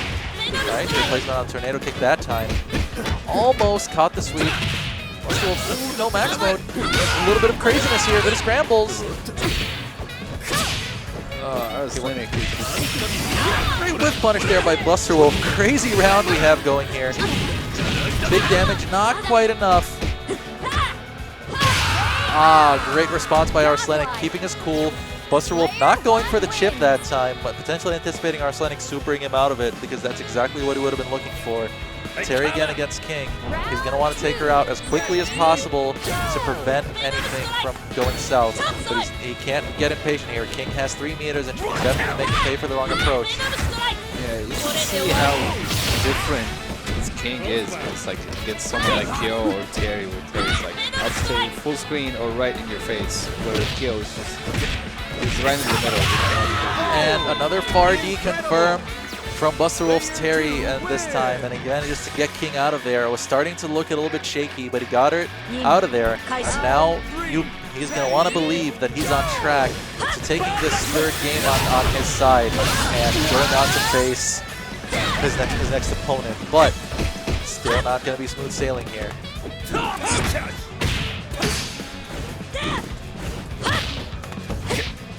Great improved play by Arslenik's Leona. Nice attempt at the throw. Places the sweep there, and Buster Wolf's rhythm was just off enough that he was already hitting a button. Gets counter hit, and now it's down to Iori to take out 2 full health characters. Something Buster Wolf has not really managed too often in this tournament. Okay, far D connects. He's gonna put that damage on there.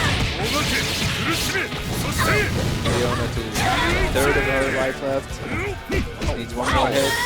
It's strange for him to do the taco there. Nice instant jump A, B slasher from Arslenik. Instant air, I should say.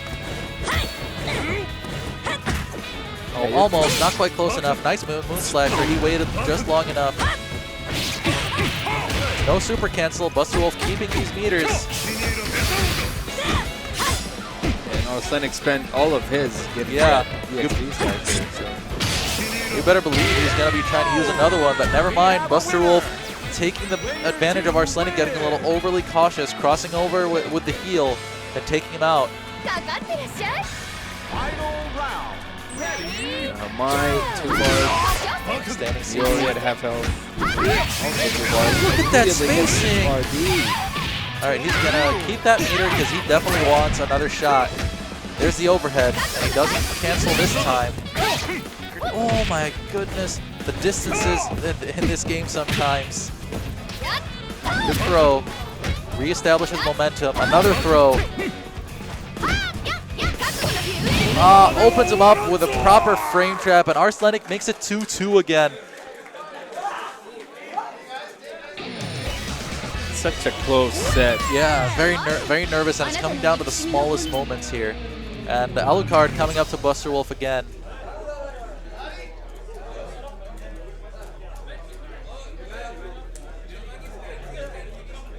I said, all right.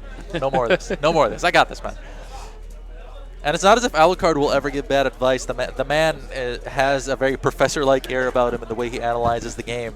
But it's just that Buster Wolf understands that it's all coming down to just executing the game plan at the right time right now. There's nothing wrong necessarily with the basis of how Buster Wolf is going about this. Yeah, plus sometimes like when you get a couple of different things like told, like, oh, do this, punish this, and you just...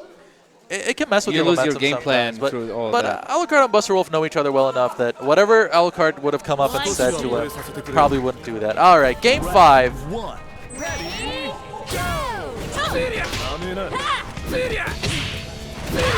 All right, Buster Wolf establishing the rush down early. Not quite managing to convert. Nice, the instant overhead there by King. Venom strike, all right. You can see that he's not allowing him to get too comfortable in that corner. Fantastic punish.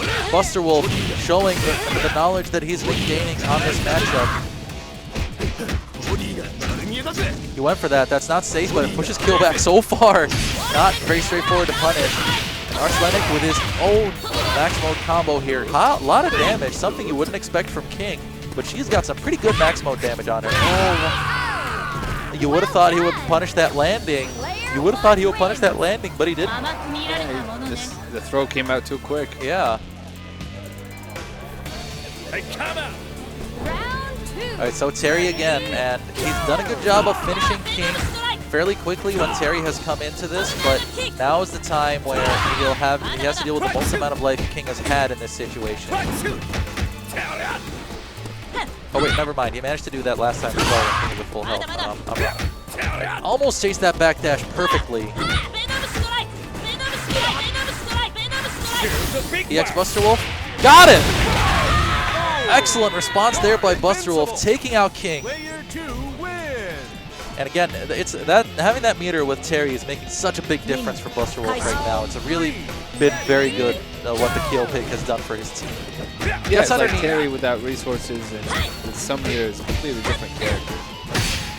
RD, but he didn't trust that Arslenik would stay grounded. He confirmed.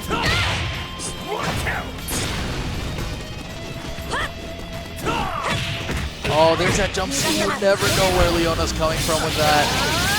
Yeah, that was a half-screen cross-up. Yeah. All right, and that one didn't cross up. Buster Wolf a little bit flustered by that, and that almost cost him Terry, but never mind. Okay, overhead. Overhead takes out Terry. And the shoulders on Buster Wolf's corner team getting hung right now. They really felt the belief kind of ebb away, but he already has 5 meters. He can do this for sure. It just needs the early touch. No, doesn't punish the landing again, but Arslenik wasn't sure which side he was on. Fishing with the 4D, but Arslenik's spacing is just outside of it. All right, great flow opener here from Buster Wolf. He needs this. He needs this bad. He needs this momentum right now. Is The he gonna forward get- B. Oh, nice. tricked him, made him think the overhead was coming, went the other way, hit him with the heel, and there we go. Player 2 wins. Yeah, because he's done that every time after the super. That is true, but that time he mixed them up, and we're down to a very even anchor versus anchor matchup with Mai having a 1 meter advantage. Oh, catches him low. That's going to be the meter spent here, but that also means Arsenic doesn't have a climax neutral threat. Gotta wonder what he's got in store. Oh, there it is again. The setup after this is crucial.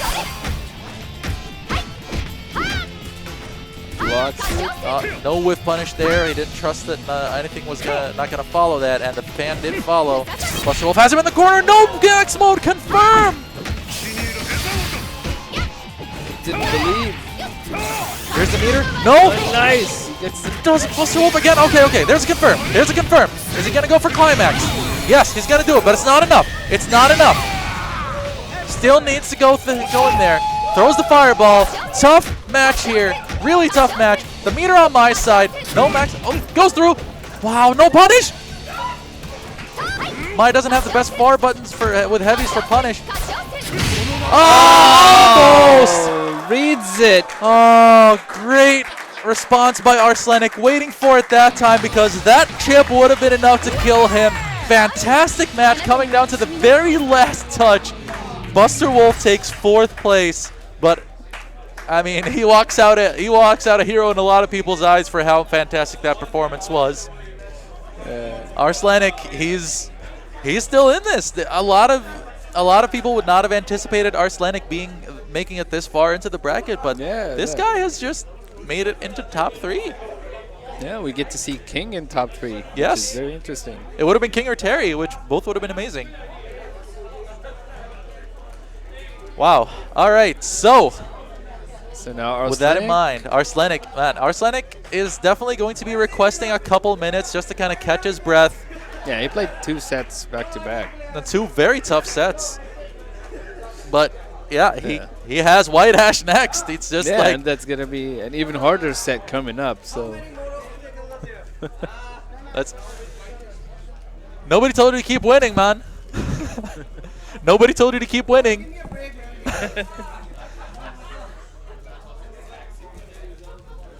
Man, the atmosphere in the room is great right now after that set. That was a really good lead into top 3, I gotta say. yeah, you could feel the tension in the whole room. In Right, that yeah. very last seconds. And you gotta hand it to Buster Wolf, honestly. He made all the adjustments. It came down to Arsenic just being able to adjust back just in time. Like, it was the answers he had to come up with. All right, since it seems like things are gonna stop, I'm gonna head off for just a minute, and I'll be right back.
All right. All right, America, looks like we're right back in there to start up top 3. Losers finals coming up between Arsenic and White Ash, and the winner gets to fight ET in grand finals. Yeah, Arsenic just took his breather because he was like, "That's too intense. Let me have a moment." Yeah, and he gets nervous in tournaments, man. You can see moments there. The nerves do affect him in tournament. a little bit more than they do for a lot of players, but still, he's had to go through a hard road. And he played White Ash already in this tournament, which was a 3-1 win for White Ash. It's not as if he's incapable of causing the upset here. Do not count this man out. Oh, he'll just get a bit of water. That amount of nerves, you'll feel your throat drying out. I fully understand that.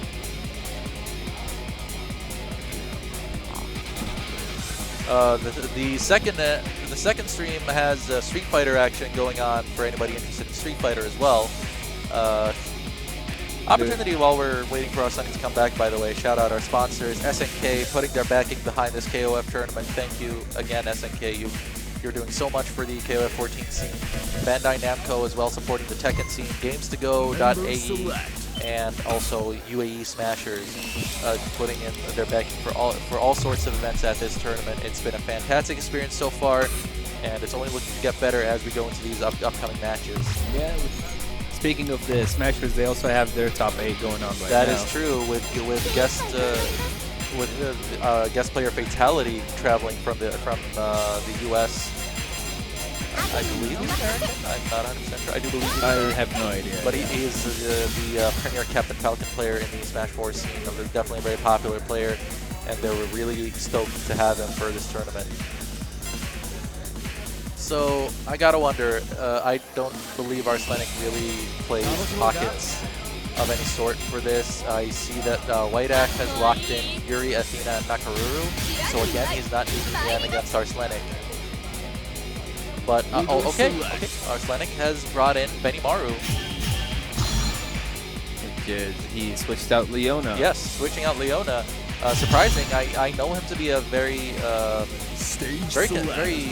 faithful Leona player, but I guess he sees something in the Benimaru matchup against White Ash specifically. Yeah, it's like Leona did a lot of the work in the previous set. That is true. That is true. But different player, different set. Losers finals, Arslenik versus White Ash. Here we go, King versus Yuri. This is the matchup that they started with before, and King did not have a good time. And there it is again, White Ash. Starting out with that pressure, leading into the command grab, the hard knockdown. Yuri gets so much out of that. Well-placed fireball. And just like that, White Ash is in the driver's seat again. That C fireball plus on block allows him to keep extending his pressure. What can Arslenik change here? What can he do to make the outcome different? Probably not roll on like that way. That'd be a good step. Yeah, it's just White Ash. It's completely his pace the whole match. Yeah, that same situation happened in their last match as well. Exactly the same. So not enough switch up from Arslenik here from the last time. He also might be a little bit fatigued from how much he has had to do in the past half hour. Yeah, there's definitely a factor. Your reaction time might be different. Execution. And White Ash just doesn't care. Just building meter. Alright, has been close to the corner now. Great neutral jump CD to keep him in there. And now it's time for the blender. Which way? Nice rollout.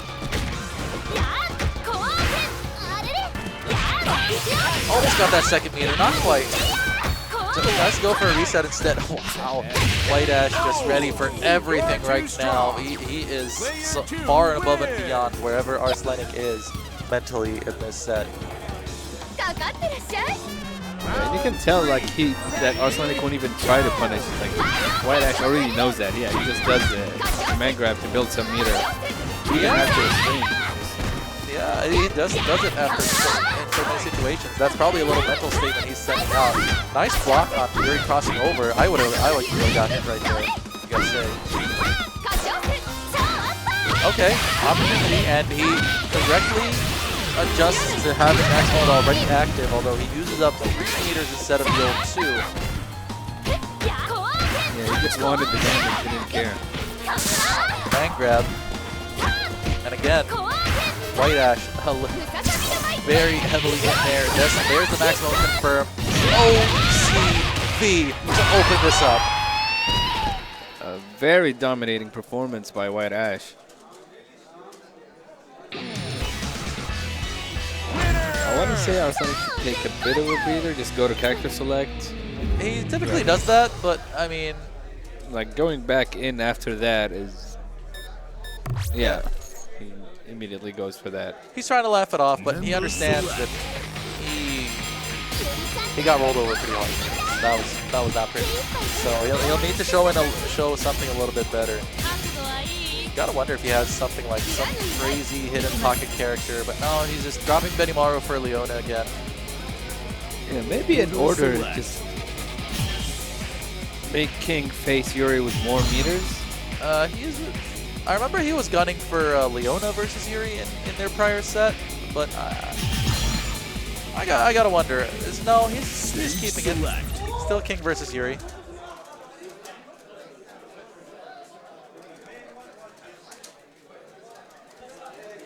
You can see the players watching their own projection. Round one.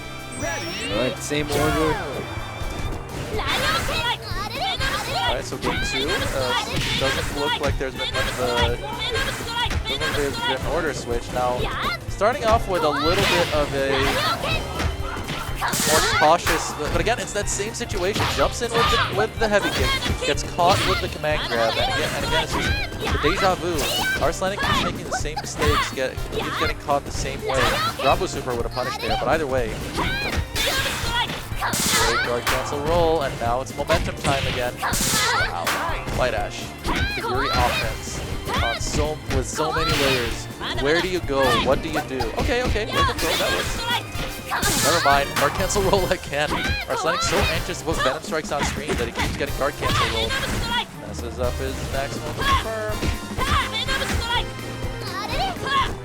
Doing a lot better than last match. Yeah, I'll give that much.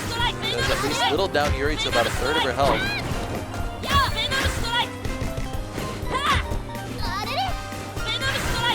Alright, there's the opportunity. Finds it, gets in. And one of the harder things for King about this matchup is that anti-airing Yuri is not very easy for her. So when Yuri gets over Venom Strikes, it makes it very difficult. And there it is, with 8 seconds on the clock, a mix-up into a command grab.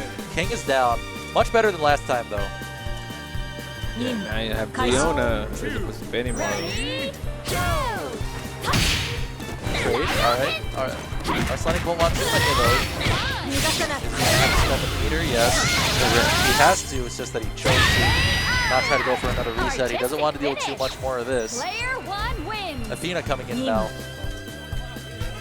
Yeah, and White Ash going with the Nakaruru anchor instead of Athena. Round 3.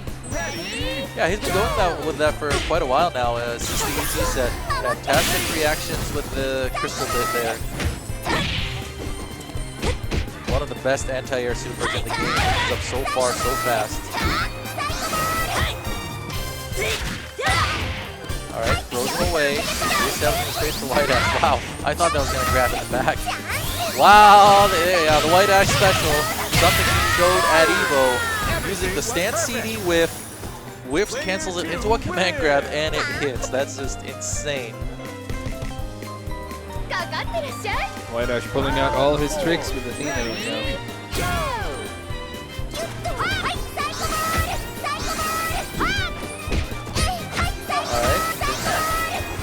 Slow down Arsenic's Mai, but he's got the meter for it. He's going to want to try to quick kill Athena here. Passes up his EX.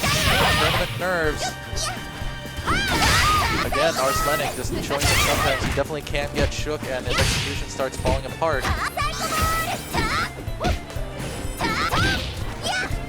Messes up his cross-up attempt. As he's in there, gonna try some pressure. Gets caught. White Ash dropping his combo. Nervous moments here. EX projectiles clashing. Keeps that charge. He just lets it go. He was maybe anticipating a counter hit landing there. Okay, Arsenic is gonna be able to put in a good amount of damage on Athena here. Still has to get this next mix up right. Throws an option. Yep.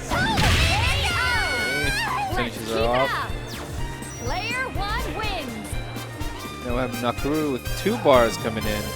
Yeah, which I kind of want to see where Mai's life bar is just to confirm. Yeah, one touch kill is a bit iffy right now for Nakaruru. Not the most damaging character. No meter to confirm. Yeah, that's the thing a lot of people fall into, in that they confirm with their maximum confirm even without meters. So meterless, they end up not having too much damage. Then again, Mai from a crouch B doesn't have a lot that she can do. No max mode out of nowhere. He still has a lot of meter to work with though.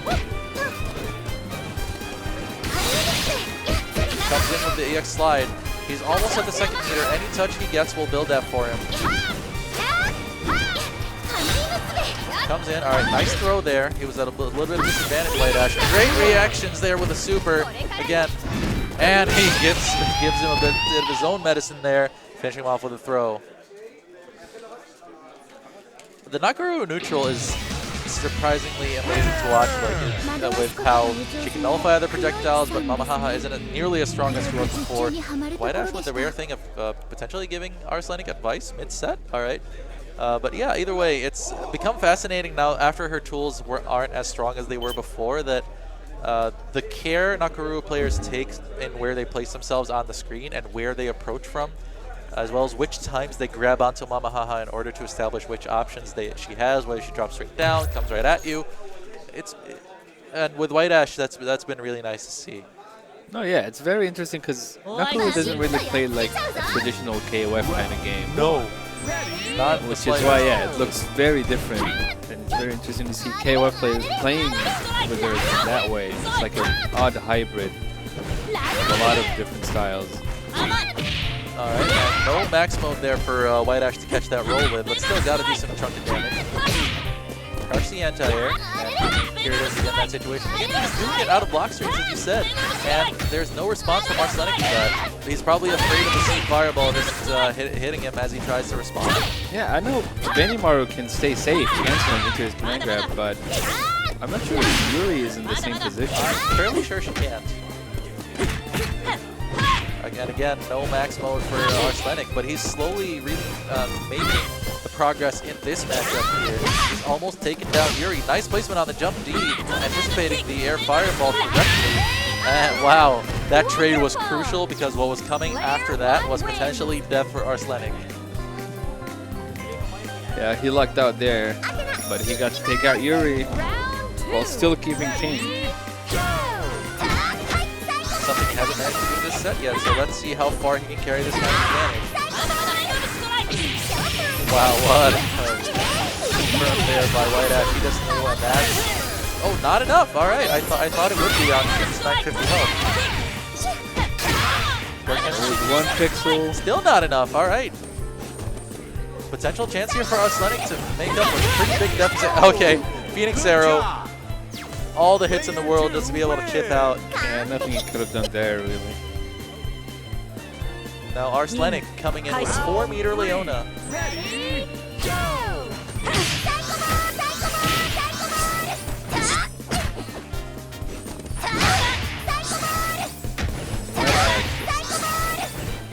It's zoning.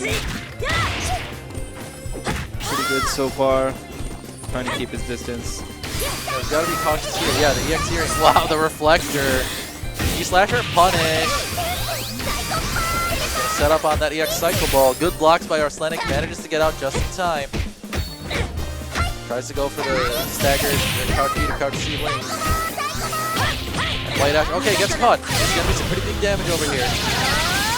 Cycle ball just hopped over by Arsenic. Leona's gravity defying hops working out there, but the stand CD, the wall.